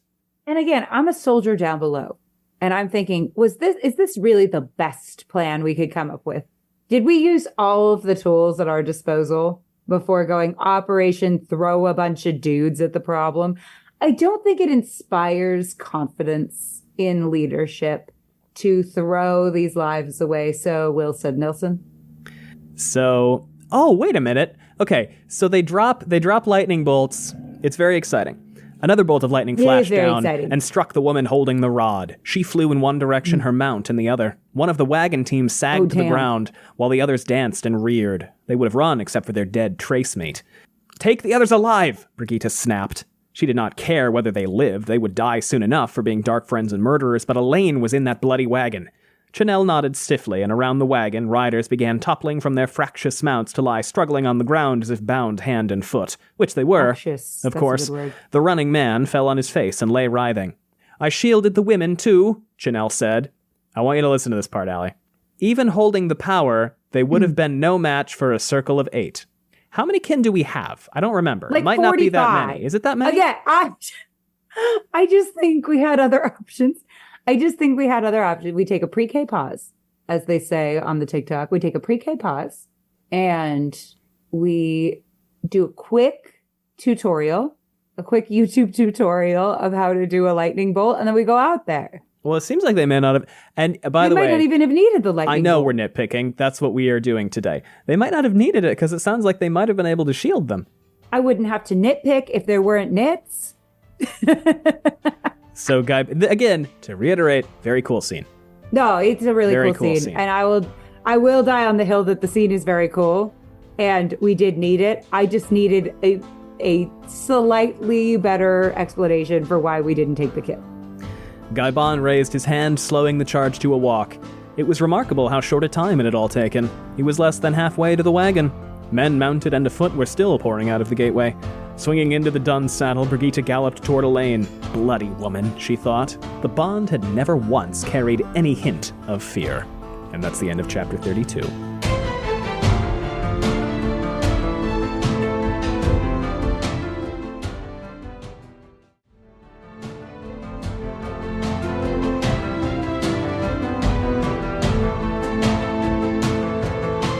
Chapter 33. Elayne is so ballsy. She is. It's so funny. She's just like, I'm fine. this is to be expected. Well, this is the one time that she thinks to herself, oh, well, the viewing, I'll be fine. Well, okay, but here's the thing. She knows Brigitte is in this battle. If Yes. I sense no fear from her when I am writing in the battle, just because she's not going to die doesn't mean I'm not going to die. I'd paddle her ass. I'd be like, what do you mean? What do you mean that you're not worried? You're not worried about me? Your bestie over here? Your drinking pal? Chapter 33, Allie, is called 9 out of 10. That's the logo. What is it? It is a badass last line, though. It is. But not a hint of. Oh, it God, is bad. yeah. And it she's- is yeah, badass. I Elayne's just a be like, badass. what do you mean you're not even a little bit worried about me? That's the logo. What is it?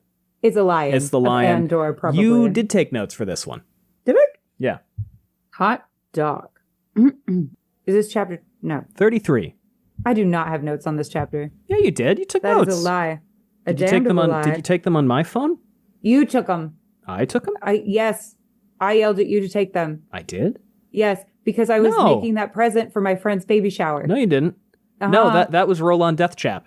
Oh. You have notes. You definitely do. I am looking at them currently at this moment. Oh my! And it's chapter 26. I was certain you took notes. Damn, I haven't taken notes in a minute. I'm sorry. Well, we haven't through 30. It's really just this. Well, maybe- these episodes. Knife of Dreams? No, I got nothing. Oh, well, there you go. Fuck me then. We do not have notes for this chapter. 9 out of 10 is the chapter name. It is an Elayne chapter. Initial thoughts on this one, Allie, my dear. What happened again? They get Elayne back. And she gets Oh, 9 yeah. out of 10 votes to be queen. Oh, we just solved it. 9 out of 10. She needs one more. Oh, we pretty much solved it. Yeah, we're close. She's in the wagon. She's like, well, this sucks. It's kind of a bummer, but I will be okay. I know that because of the viewing. Therefore, I'm going to be all right. My memory of this scene is very different. I thought she, Not at all evoked- concerned about Brigitte thought or she- the rest of her friends, whatever. or all the soldiers, which again, I Yeah, understand. Here's the thing. yeah. Here's the thing, though. Here's the thing. We shit on Perrin all the time for being like, oh, my soldiers. So we cannot be hypocritical with Elayne. We can and we will. I will be hypocritical anytime I please. What are you talking about? All right. I could be hypocritical as much as I fucking want to. No, because here's the thing. Perrin does not do the things that he needs to do when it is necessary to do them, he should still feel bad. Sure. Like, you do want him to feel bad. You just don't want him to then have that mean that he like unhealthily flagellates himself when he has done the right thing. It just sucks because sometimes doing the right thing means that bad stuff happens, right? Versus Elayne, who does not feel bad at all and like kind of got herself into this situation.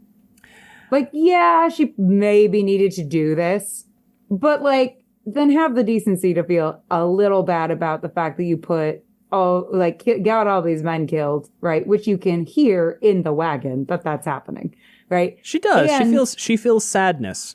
Okay, great. Yeah. Good. That's all I'm asking for. But then be a little concerned about like Brigitte, your friend. I'm just saying. Like, just because you're not going to die does not mean like your friends aren't going to die, and you might be horribly mangled, maimed. Who knows? Chapter 33, 9 out of 10. She's like, well, this sucks. This is a bummer. This is really kind of it didn't work out so hot. It's kind of a bummer. Don't need all your fingers to give birth, girly. Like, what are we talking about? After all, she was perfectly safe until her babies were born, and so were her babies. Min had said so. That is a leap of logic akin to one of my own. Truly. There seemed to be more than one horse pulling the wagon. Her situation seemed hopeless, but Brigitte would not fail her. But what if she dies, though? You don't know that she's not going to die in the process. Like, this is my thing, girly. Think about other people, though. She felt Brigitte leap from somewhere miles behind her to perhaps a mile ahead, and she wanted to laugh. The bond said Brigitte was aimed at her target, and Brigitte Silverbow never missed. When the channeling started, badass. On both sides of the wagon, the desire to laugh faded. Determination held rock steady in the bond, but there was something else as well now, a strong distaste and a rising, not anger, but close. Men would be dying out there. Instead of laughing, Elayne wanted to weep for them. They deserved someone. That's what I wanted. They deserved someone to weep for them, and they were dying for her, as Vandene and Saritha had died. Kind of unnecessarily, if you ask me, but... Sadness for them welled up in her again. No guilt, though. Only by letting Phalion and Marilyn walk free could they have been spared, and neither would have countenanced that. Feel a little guilt, like a little as a treat. There had been no way to anticipate the arrival of the others, or that strange weapon Asney had. So, anyway, I'm not harshing on Perrin because he is feeling bad about the fact that people die. I'm harshing on Perrin about the fact that he avoids the problem, or that he is like overly flagellating himself for that. Do you know what I mean? Yeah, I understand. But I'm looking for a good middle ground. I mean, and Elayne's doing it. Elayne is a hell of a lot closer to the ideal response here than Perrin or Rand. Oh my God, Rand. Yeah. Oh my God. Well, I mean, he is all over the spectrum on that. Yeah. It is like bizarre. Yeah. 1 minute he's like, I don't give a fuck. Kill them all. Who cares? And the next minute he's like, my maidens, I can't do it. There's one that's in peril. And I'm like, Rand, we need to get it together. We're Christmas treeing all over that spectrum. And we need to find that middle ground really fast because, we're in the apocalypse. Again, I just need to remind us all that we're in the apocalypse. Act accordingly. Guess who agrees with you, by the way, about the plan? Once she could Brigitte saves her. Once she could spit out the gag, she wanted to ask for water to wash away the oily taste, but instead she said, "What kept you?" Her laughter at the other woman's sudden consternation was cut short by another sneeze. "Let's get out of here, Brigitte. The kin? Windfinders." What kept you? See? Janelle decided she'd rather not report losing her bargain to Zaida. So Elayne agrees with you. Listen, I get it. Robert Jordan just wanted to write the scene for the craft. Even he knew, though, that he should have brought the kid. This proves it. He was like, no, I specifically did not bring the kid because I wanted this scene because my thesis. And I get it. Sometimes we need to do stuff for the thesis.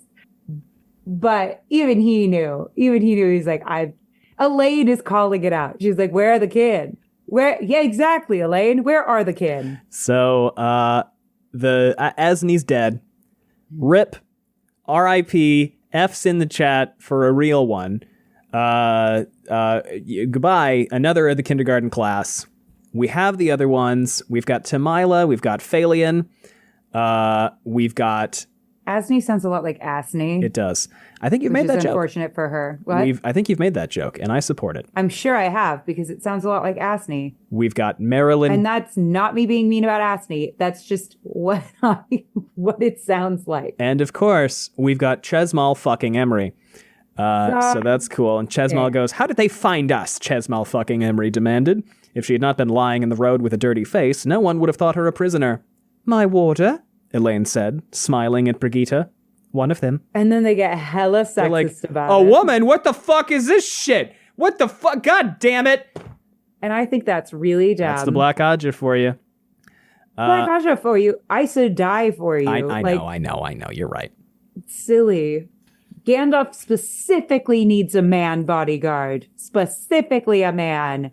Women can't protect Aes Sedai. That's stupid. So that's some internalized misogyny right there. They grab all the people, all the prisoners, and Elayne goes up to Charles Gaibon, the legend, and goes, "What's the butcher's..." Oh, this is Brigitte. "What's the butcher's bill, Gaibon?" "I don't have a full tally yet, my lady. Some of the bodies..." Butcher's bill? How many people died? I get that, but like... Oh, it's a common phrase in fantasy like this. Have you not heard that before?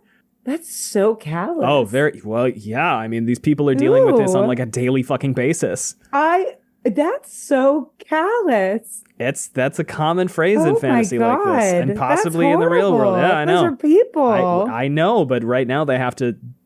Not to mention horses. Yeah. There were a lot of dead horses. I am sad about that because of who I am as a person.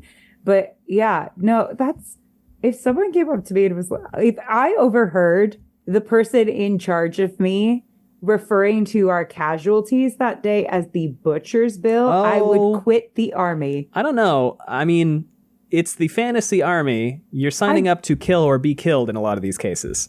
So I still think you should have some respect for the fact that those were people.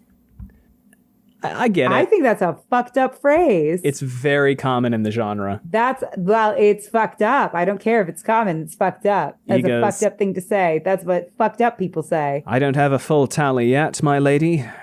Some of the bodies..." Charles grimaced. "I'd say as many as 500 or 600 dead, though. Perhaps a few more. Twice as many wounded, one way and another, and as nasty a few minutes as I've ever seen." And Elayne... of course it is. You haven't seen nuclear weapons in Tudor England yet. Yeah. So, yeah, I don't like that phrase. So... That was a fucked up thing. Jesus Christ. Aramilla... Butcher's bill. It's a common phrase in fantasy. I don't know. It's a common phrase in fiction. My God. I would quit the army. Period. Yeah. Oh, my God. So those are people. Oh my God! I think it's a way. I think it's a way of compartmentalizing away the horror until you can deal with it later.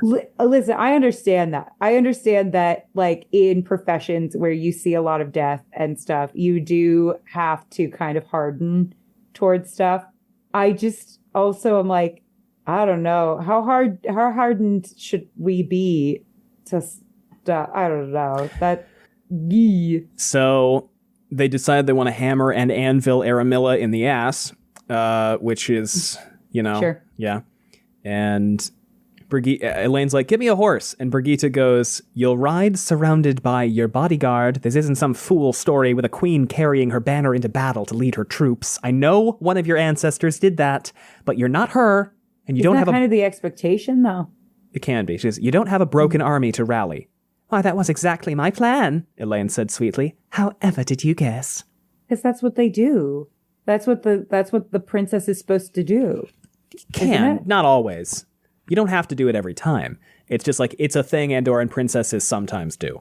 Daughter heirs. I thought it was like what their like obligation was. I don't think so. Because she hasn't been in any of the battles so far. Yeah, but that would. But I thought, yeah, but the battles have been being fought from inside the wall. And she's been in the palace. It's a thing that she can do. Yeah, but they're not she has to do. Like they're fighting along the walls. Yeah. They're not like fighting in the streets. And I think like, sometimes why would she have to come down from the palace? Like it's in a situation where like you gotta rally the troops because they're going to defend the princess. Brigitte comments on how they need Matt's luck, and Elayne is like, what the fuck are you talking about? She's like, Matt's lucky as fuck. Did you not know this? Have you not noticed that? He's like weirdly lucky? Oh, weird. All right. Not going to cogitate on that one. And there's a big fight. It's very dramatic. She worries she's sending these men to their deaths for nothing. Luckily, it all works out fine. She wins. It's very dramatic. This is nice that they're able to, go from the back. Yeah. I wish... Well, maybe we could have thought of... Well, I don't know. Could we have thought of this sooner? No, because they were taking Elayne out of the city. I know, but attacking them for gatewaying out and attacking them from behind. Who? The army. You talking about the wagon that Elayne was in? No, I'm talking about the other army. Oh, probably not worth it because they've essentially committed all of their forces and Aramilla herself. Aramilla's there. So they're doing it now because Aramilla is there and they're going to capture Aramilla. Oh, because remember Aramilla's whole thing was she was like, I'm gonna walk through the gates myself when we take the city. I'm gonna be the first one through. Idiot. Her whole thing was like, I'm gonna fucking do it myself. I'm gonna make myself known. So she's there because she thinks this is the day she wins. It's not. It's the day she loses horribly. Yeah, so they start fighting and killing people and then they start yelling for quarter and everybody throws down their weapons and it's very exciting and it is genuinely a very exciting little scene. The three were garbed as if they had intended to attend Aramilla's coronation that very day.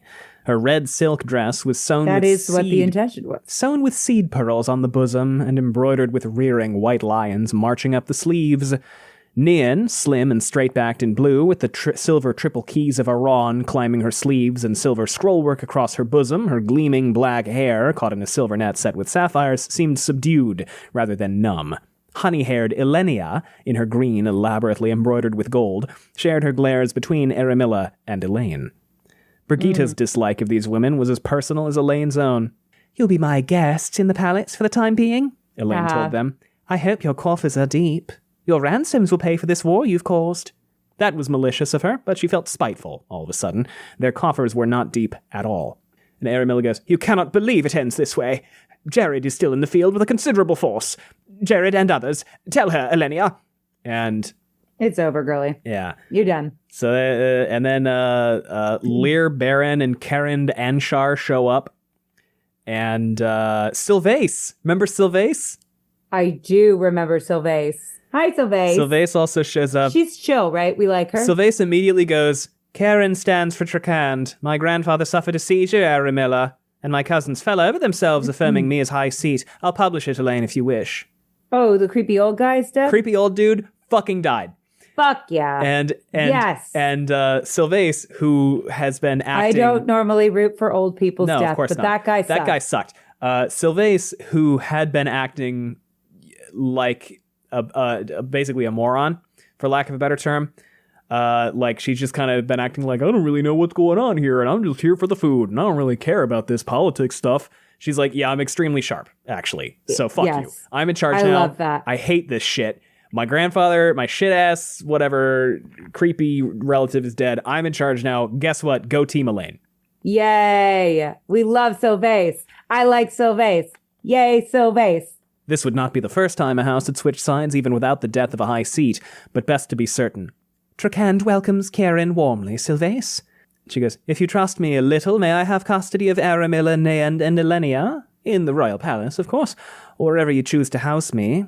I believe my new secretary, Master Lunault, may be able to convince them to throw their support to you." He's her torturer. And they're like, ugh! And Elayne is like, nope, no, that's not you don't have to do that. That's unnecessary. That's fine. That's fine. We don't got to do that.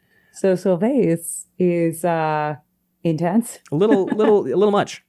She's like, I'll torture him for you. I don't care. And she goes, "Nian and Elayne have published their support of Aramilla. They'll hardly destroy themselves by recanting." Because she's like, did you see the context here? That they were she was like, "I'll torture them for you." And then Elaine's like, "That's not necessary." Because what? They have gone out and publicly published that they are supporting Aramilla. And if they renege on that and say, never mind, we're pro-Trakand, their political reputations are completely fucked. Why is that a good thing? It's not. She's saying, don't bother torturing them. I'm never going to be able to get their votes because as long as Aramilla is arguing that she's like, as long as anything, essentially, like they voted for Aramilla, and if they try to go back on that vote now, it'll annihilate their public opinion and destroy their house's influence because everybody will be like, oh, you're a waffler. So then what do you... They just have didn't Sylvace just do that, though? Sylvace never actually swore for anybody. Interesting. Yeah. And also the previous high seat, even if he had sworn, I don't know if he did, he died. Right. So it can be like, I have a different opinion. Yeah. Okay. It's not the house. It's the head. Yeah. So then what do you do? Do you kill them? You just got to stick with your shitty opinion, basically. Well, I know, but if you're Elayne, then what do you do? I think if Aramilla switched her support, then they would have cause to be like, okay, fine. Then they could. But Aramilla's not going to do that because she sucks. So then do you kill Aramilla? So, but if she kills Aramilla... And also, as for Aramilla... I don't know why I'm really pushing this killing thing. Elayne would not allow Aramilla to change her tune. She would refuse the woman's support if it were offered. Okay. So she's saying essentially, you're a piece of shit, and I am not going to rise to power with you, like, as somebody who voted for me. I'm not going to be politically indebted to you. Because if I rise to power with pieces of shit, then it's going to stink. Right. Okay. I get what you're putting down. And then the other two who are there go, Baron stands for Trakand. I too will publish it, Elayne. And Anne Shah stands for Trakand. I will send the proclamations out today. And Aramilla goes, traitors! I'll see you dead for this! And she, like, goes for her dagger, but she's already been disarmed because she's a fucking idiot. And you literally go, you and what army? Yeah. And Elayne is like, oh, okay, well, I need one more vote. Fucking awesome. This is great. I'm sold. This is terrific. There are still houses that are on the fence, right? There are still houses that are on the fence. But I feel like because she just had a major victory over Aramilla. I mean, who the fuck else are they going to support? It was Aramilla or Elayne, pretty much, or unaligned. So, yeah. So now Elaine's proven herself. Yeah. And there's really no one else to go for, so... So she's captured pretty much the entire remaining kindergarten class, which I think is important to mention. Everything's coming up Elayne. Everything is coming up Elayne right now. So, like, yeah, could she have handled things better? Sure. Could we have come out of this without killing 500 to 600 soldiers? Sure. Is this a massive dub for Elayne? Absolutely. Listen, if white men get to fail upward, so does Elayne. Absolutely. Brigitte goes, you're awfully quiet. You've just won a great victory. And in a few hours, she replied, I'll learn whether I have to win another. I'm really proud of Elayne. I am too. You know what? She has proven she is not a Nepo baby. She is not. That was a big concern of hers. Yeah. She is not a Nepo baby. She's on the ball. She is standing on her own 2 feet right now. She is, you know what? For all of my critiques of this plan of hers and Brigitte's, they pulled it off. It sucks that they lost so many people because I'm just not into big casualties. Hot take. I don't want people who work for me to die en masse. But this went about as well as it could have. What's the Zapp Brannigan line? I don't remember. Which one are you referring to? Zapp Brannigan, essentially, Brigitte said, you see, killbots have a preset kill limit.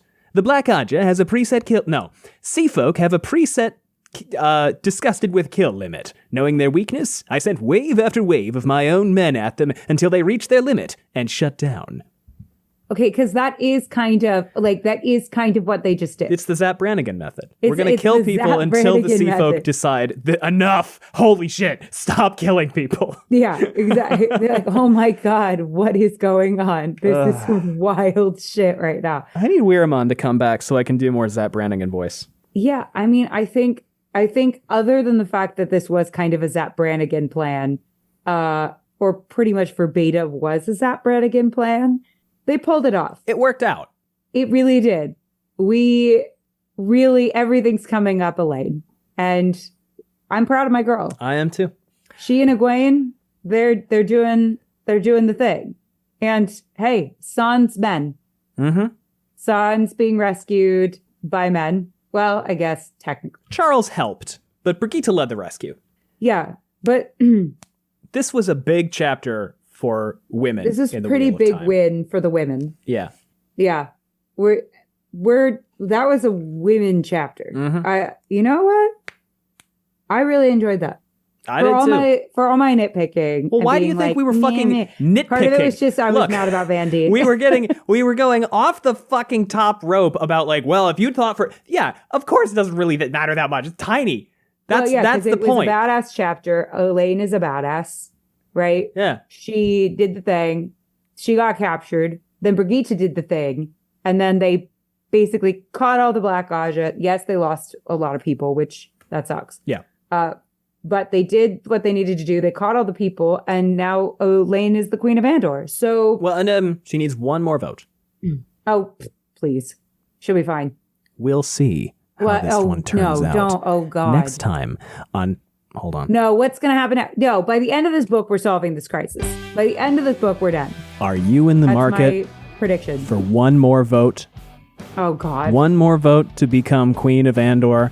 Well, for the low, low price of read and find out. Enough of that.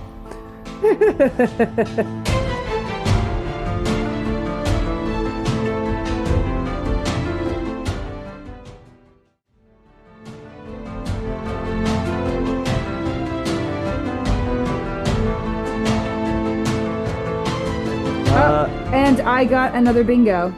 Well, I didn't make a guess card, I'm did I? Close to another bingo. Oh, fuck. I vote. Okay, well, just in Do time it while for you're the editing finale. today. Just in time for the finale. Yeah, bingo cards. There will be one. And we'll find out next week. You're going to have a chance.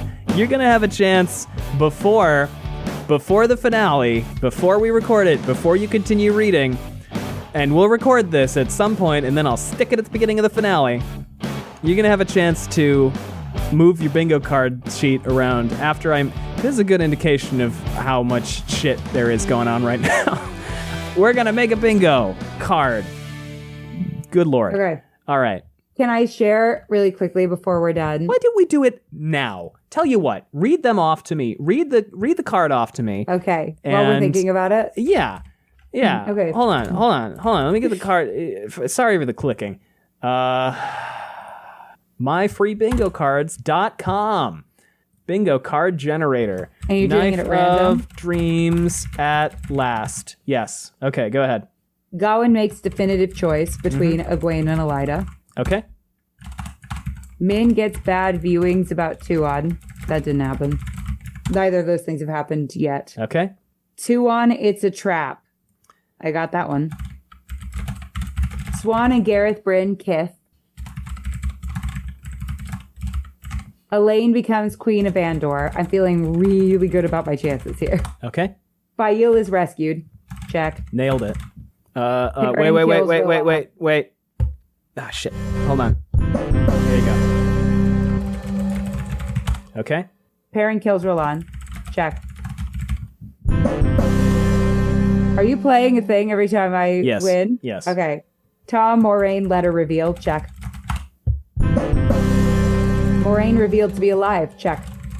Rand loses hand. Check. A Forsaken dies. Not yet. But I do kind of feel good about my chances, maybe. Free space, Yeah. which is problematic gender dynamics. Yeah. Okay.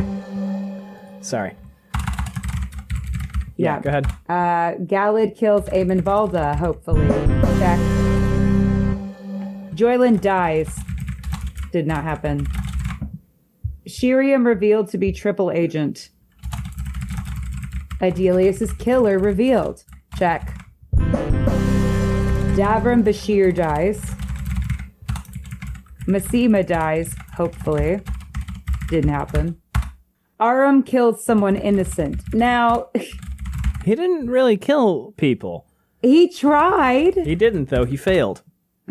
Whatever. Hopper lets Perrin be in Telyron Riyadh for longer than a second. Still no. No Telyron Riyadh stuff from Perrin this book. No. The Band of the Red Hand is reunited with Matt. Check. Alana dies. Nope. Not yet, anyway. Egwene gets tortured. Check. Egwene gets rescued. No. There were offers, though. There were.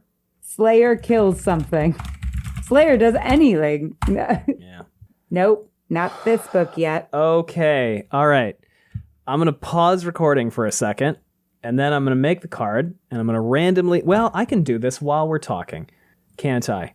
Sure. Allie, any other anything while we're doing this? 30 cards for free. I feel like I did pretty well, actually. Let's see. I have 1, 2, 3, 4, 5, 6, 7, 8, 9, 10, 11. So that means I could move 2. You can move 2 for these finale episodes. All right. So I've generated 30 cards and picked one at random. Fuck. Picked one at random, and it's number 22. I don't know why I did that. Start getting started on my next bingo. I know. Just in time to do this one at all. Okay, wait. Listen, I'm opening it up. We're doing our best. I'm opening it up in paint.net, a great program that I love. Picture bingo COD OMG finally. Okay. Where did I put folders? Folders are a nightmare. I'm trying to think who else we probably will see by the end of the book. I think we're wrapped on Perrin for right now, in my opinion. Bran lost a hand. We could see more fallout from that. How many pages do we have left? 70. We haven't checked in with Matt in a while. We have not. Are we done with Matt? Maybe not. Circle, red, opacity, 50%. Okay, there we go. All right. So what do we have so far? Band of the Red Hand reunited. Check. Fail gets rescued. Check. What the hell? Okay. Oh my God. I'm a mess. Fail gets rescued. Check. Adelia's killer revealed. Check. 2 on It's a Trap. Check. Problematic gender dynamics. Check. Galad kills Eamon Valda. Check. Yeah, I got that one so fast. Rand loses hand. Check. Egwene tortured. Check. Tom Mo letter revealed. Check. Perrin kills Roland. Check. M revealed to be alive. All right, Allie, I'm going to share my screen with you, and you will be able to see. You will be able to see what we've got. Finally, have the bingo card going on. We keep forgetting about it. Can you see it? You actually have 2 4 in a row. You have 2 4 in a row. So the fourth, and this card is going to be linked in the description. In the 4th column, Fael gets rescued, Adelia's killer revealed, Galad kills Eamon Valda, Swan Gareth Kith, Moiraine revealed to be alive. 4 in a row. And then the middle row, 2 on It's a Trap, Elayne becomes queen, problematic gender dynamics, Galad kills Valda, Rand loses a hand. And then you have 2 3 in a rows. The middle column, Band of the Red Hand reunited with Matt, Alana dies, problematic gender dynamics, Joylin dies, Perrin kills Roland. And then across the bottom row, Davram dies, Tom Mo letter reveal, Perrin kills Roland, M revealed to be alive, Egwene rescued. Okay. I feel like I definitely get 2. What? Can I know who still has chapters left? I've told you some things, and I'm not going to repeat them. You're not going to repeat them? Nope. On who has chapters left? Not now. Not while you're doing this. You fuck. Okay. Okay. I think we're done with Perrin. Okay. Okay. I think Elayne becomes queen. We're solving the succession crisis this book, I think. So you're going to leave that, right? Then? You need that to get a bingo. That I feel like is the thing I'm most sure will happen. All right. Right? I thought, oh my God, I have bingo for sure. Right? I mean, that is what you have said. That feels like definite. But what if we're done with Elayne? Are we done with Elayne for this book? You're going to have to read and find out. Oh my God, Gus, please. Okay. It's fine. All right. Who do I think we're not done with? It's possible. I think Perrin's done. That feels like a completed arc to me. What was the last thing we saw Matt do? Meet up with a band? Kill a bunch of Shan-Chen. Did they have any plans of anything they wanted to do? They're going to try to punch out of that valley. Okay, so I think we'll see him again. Well, are there any plot threads with Matt that you would expect to be resolved this book that haven't been? Like, I mean, because I'm not really sure where his plotline is going. well, what has been the primary focus on? Because you've spoken extensively about how you think like, oh my God, this is what we're spending all our time with Matt on. Is well, Tuon stuff, but I don't have anything there that's Tuon related. I think we had also allowed you to Rewrite in the past. for how many? I think here's what you can do. You can move to, or you can I can move to. rewrite. You can move to, or you can move one and rewrite one, but you can't rewrite two. I feel like the rule should be I can move to or rewrite one. That's fine. I was trying to give you more than that, but that's fine. We can keep it with that. Well, I just think that rewriting is You think that's more fair? All right, that's fine. So you can move to, or you can rewrite one. Or not. I mean, honestly, I want to win, so I'm willing to take listen. the You easy. suggested it. We're gonna stick with that. You can move to, or you can rewrite one. Okay. Last thing we saw is Rand lost a hand. Yes. Is that So of these characters, how many pages do we have? Can I know that? 70. How many chapters do we have left? 34, 35, 36, 7, 4, and an epilogue. 4 and an epilogue. So let's do this, right? You're saying How many chapters did we get of Rand? this book? No, those those chapters of him with the Shan Chan stuff. How many chapters was that? Let me see. And how many chapters of Perrin did we get in a row? I'm starting to sense a pattern. Rand, you had 4 chapters of Rand from 18 to 21, and then 1 chapter of Rand in chapter 27, and Rand has not been in this book outside of that. Perrin, you had 2 chapters, then 1, then 3. Matt, you had 6, then 1, then 1. Egwene, you've had 1, then 2. Yeah. That's pretty much what you've had. Oh, Elayne. Elayne, you've had... Egwene and Perrin, I feel like we're done with for the book. Elayne, you had 5, then 3. Arcs. Egwene and Perrin, you think are done? Egwene and Perrin, I think, are done. Elaine's had 5 and then 3. Yeah. I feel like we might get one more making her queen. But I feel like we're due for a drop. Like something, like there's too many victories right now. There's too much hope. Do you know what I mean? Fear. Well, here, let's start doing this. I'll start crossing things out that you think are out, right? Mm-hmm. Let's do that. Okay, that's helpful. So, hopefully this is interesting to anybody who's I think probably, especially because they can see the card as uploaded, as originally created, and then I'll show the card as edited. Okay. 2 links down below. So Gawain makes a choice. I think that if we're done with Egwene for this book, that might be done. But also, we could just get a Gawain chapter out of nowhere. Could. So let's hold on to that one for a second. A Forsaken dies. I mean, they've got to. There hasn't been a death of one this book, if I recall. There has not. But I don't think any of them are in a position to die either. Oh, I just got sad because I was like, oh, if we're done with Egwene and Perrin, that means we're done with Robert Jordan writing Egwene and Perrin. Yeah. That's sad. Yeah. Well, here's the thing. He wrote a significant part of the last 3 books. Nobody knows exactly. Oh, God, yeah. He had been working on, because Knife of Dreams came out in 2005. He passed away in 2007. Well, and he wrote the last chapter, right? He wrote the first thing he wrote, apparently, was the epilogue to Memory of Light. I am absolutely certain that it was edited and things were added to it. Yeah, of course. However. Yeah. Let's see. A Forsaken dies. I don't think any of them are in a position to die, but that doesn't necessarily mean they won't, because it happens sometimes very randomly. It does sometimes. We have 4 chapters left. Massima dies. Semirog is, but I don't think... It seems like Rand's just going to give her to the Shan Chan, right? Maybe. She's a Forsaken. That'd be a big thing to give away. Yeah. I mean, that would be, and kind of stupid, but... I don't think Cad Swain would go for that. Rand doing something kind of stupid because he has, lady trauma? Tunnel vision around women. Yeah. I've never heard of that. Massima dies. What about that? I think we're done with Perrin. Okay, so cross that out. Hopper lets Perrin go to TAR. We're done with Perrin. Min has bad too. Where is Min? That didn't happen. Min's not even there, is she? Min's never been there. What do you mean Min's never been there? I misunderstood. Tuon was in quotes. Yeah, Tuon was in quotes. Okay. Uh-huh. Alana dies. I think Rand losing a hand is enough for one book. All right, so that's out. Sheriam revealed to be triple agent. I think we might be done with Egwene, but we might not be done with Saladar. Okay. With the Saladar group. Because we haven't seen them at all this book. Have we?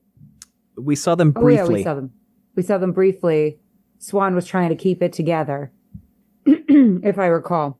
Elayne becomes queen. I think that's got to stay there.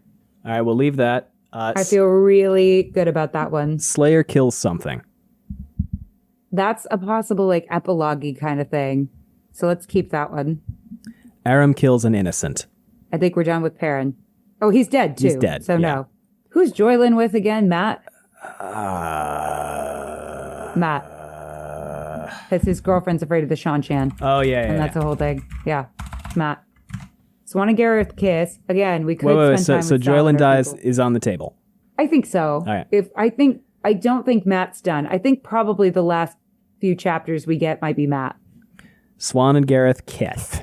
We could spend time with Saladar. Kiss. I don't know though. I think they're talking about it a lot, and she's clearly caught feeling. So let's keep that one for a second. But I don't know if I'm going to keep it there. Davrim dies. Who's he with? Rand? I don't think Rand. so. I don't think this book. Egwene rescued. I don't think this book. I think we're done with her. I mean, you could kind of make the argument that I don't need to be rescued precludes rescuing. All right, Allie. You going to move to, or you going to write a new one? So we got 4 chapters and an epilogue left. I think it'll be Matt that we say. I guess we're leaving it on Elayne that needs one more vote. Because it would be weird if there was like one more Elayne chapter. And we paused here. Right? Not out of the question, but weird. It would be weird. Unless there was like some big thing. But we already did the big thing. Well, I guess, which thing are you more... Because it seems to me like you're noodling around either moving both Elayne becomes queen and Swan and Gareth kiss, or... But I don't know if I like the other choices enough. Or rewriting one of them. Yeah, right? I think I'm leaning that way because I don't know if I like the other choices enough because I think it's gonna be Matt because I think he's the only one because Elayne, we can end on her right now. We can end, she's got a full arc for this book right now. We can end Egwene, she's got a full arc for this book right now. We can end Perrin, he's got a full arc for this book right now. I feel like we've got to start seeing some downsides because right now Perrin's got his wife back. Rand did lose a hand. That's a pretty big downside. And that's a pretty big downside. We did take a pretty big swing down for that. Elayne needs one more vote. Egwene got the tower to respect her over Elida. I don't think we're going to have random character chapters for the last 4 chapters. Oh, sorry, I should clarify. The Egwene chapters that I said you had, the first one was an Elida chapter. The second one was an Egwene chapter. The third one was a Tarna and Matt chapter. So you've only actually had one chapter with Egwene, and it was Honey and the Tea. Oh, that's not very much. But it was, we did say at the time, a big chapter. it was a full book's worth of chapter for Egwene. We did say he essentially took what might have been like 15 little Egwene snippets and put them into like one of the most baller chapters he's written in a long time. He tends to like to end with Rand. He does. And the last time we saw Rand was chapter 27. But Matt to me feels like, I feel like it could be 2 Matt, 2 Rand. Well, the last thing that happened with Matt was they had that slaughter fest where they killed all of those Shan-Chan. Yeah. And they have not yet broken out of the valley. The valley. I'll give you this. I'll tell you who the next POV is. Really? The very You said next you chapter. wouldn't. Just the next chapter because I told you recently who it was. Who? It's Furyk Kharid. Who? Furyk Kharid. The Shan-Chan guy? He's the guy who got the special mission from the Sika, and he has since inherited the Sika voice. The Sika. So we get to go Okay. back to talking about the glass onion. And his special mission was in regards to Agianan? Or... No, it was that whole thing with like Tom Maryland is a spy for the White Tower. He was so close to being right about the great conspiracy. He's also Tuon's personal bodyguard. He's the Death Watch guard. Okay, yeah, that's making me feel like Matt is probably the end of this book. Last time we saw him was we had the doll, and the Seeker was like, "Hey, I know you're Furyk Kharid, and you got this doll. Da da da da da. I think Surath and all these other people are in a league together. Blah blah blah blah blah." Okay. I think Aes Sedai kidnapped Tuon. Surath is helping them. Okay. So he's coming to potentially find Tuon. Presumably. The last time you saw him, he set out to hunt down Tuon's kidnappers. Okay. Yeah. So I'm thinking Matt might end the book. Matt and Rand, I think, might end the book. I think there's a world in which, I hope this isn't taking too long, but I think there's a world in which Tuon and Matt get married. The people who have read the full books right now know whether or not you already have any bingos and whether or not it is possible for you to get more from what is on the page and whether or not you would need to invent new stuff to get one or more. I'm going to leave Elayne becomes queen where it is. Okay. I think I may rewrite Swan and Gareth kiss. Okay. Because then I could get double bingo if we do one last check-in with Elayne. Because I would hate myself if I moved or changed the Elayne one and then she did become queen at the end. Sure. But I have this other bingo and I'm not positive that we spend time with Swan and Gareth. But I am positive that we spend time with Matt. So let's play around with in our brains what we think could happen with Matt. Fear Karidi might try to kill Matt. That's on the list. Matt might kill Fear Karidi.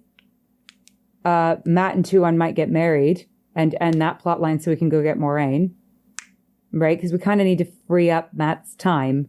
Right? Perhaps. Or is it too soon? I mean, it's never too soon for Robert Jordan. He thought this was the penultimate book. Don't forget that. Oh, that's key. That's important. He thought this was the penultimate book. So he would need to end some plot lines, which is why I definitely need to leave Elayne becomes queen there. Because she could do a Hail Mary. Well, she could just get word, right, at some point that, all the houses declared for her. Because why wouldn't they? She needs one. She needs one. Yeah, she's going to get that one. That's easy.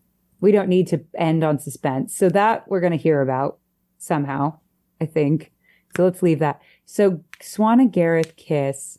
Yeah, I think we're going to delete that. And we'll do we end the Matt Tuon thing? Do we just go yeah, Robert Jordan never thinks it's too soon to have 20-year-olds get married and go with Matt and Tuon get married? Or is that feels too like a risk? It feels like a risk to go Matt Tuon get married as opposed to Matt fights a Seanchan.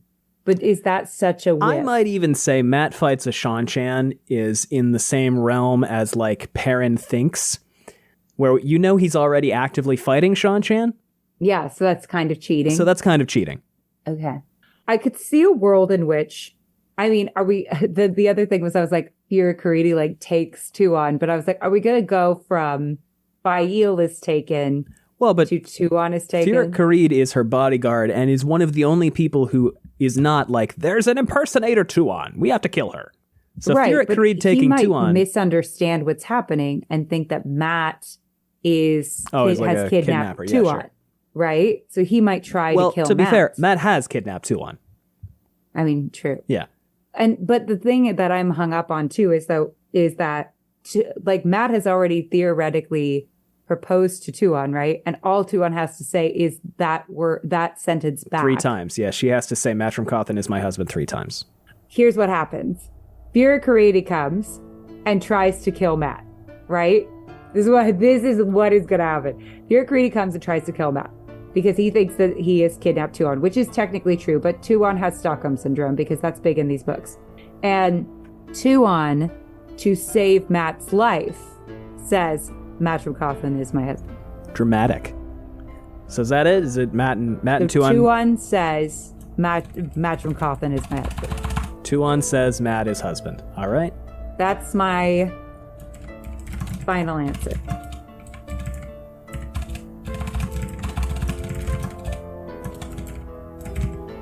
It has been penciled in, and I will put this bingo card up as well. I think that's a really good guess. I like it. Considering I have very little to go on. Sure. Okay. Well, we're going to have to read and find out. Thanks for listening, everybody. We have social media. If you want to know what we've got going on, it's linked down below. We also have a Patreon if you want to support us that way. It's patreon.com/wheeltakes. You can always leave us a rating and a review, which helps a lot. Thanks. It'd be cool. And we have merch, too. Other than that, anything else, Allie? Matcham Cawthon is my husband. He's not. Thanks for listening, everyone. Bye. Bye.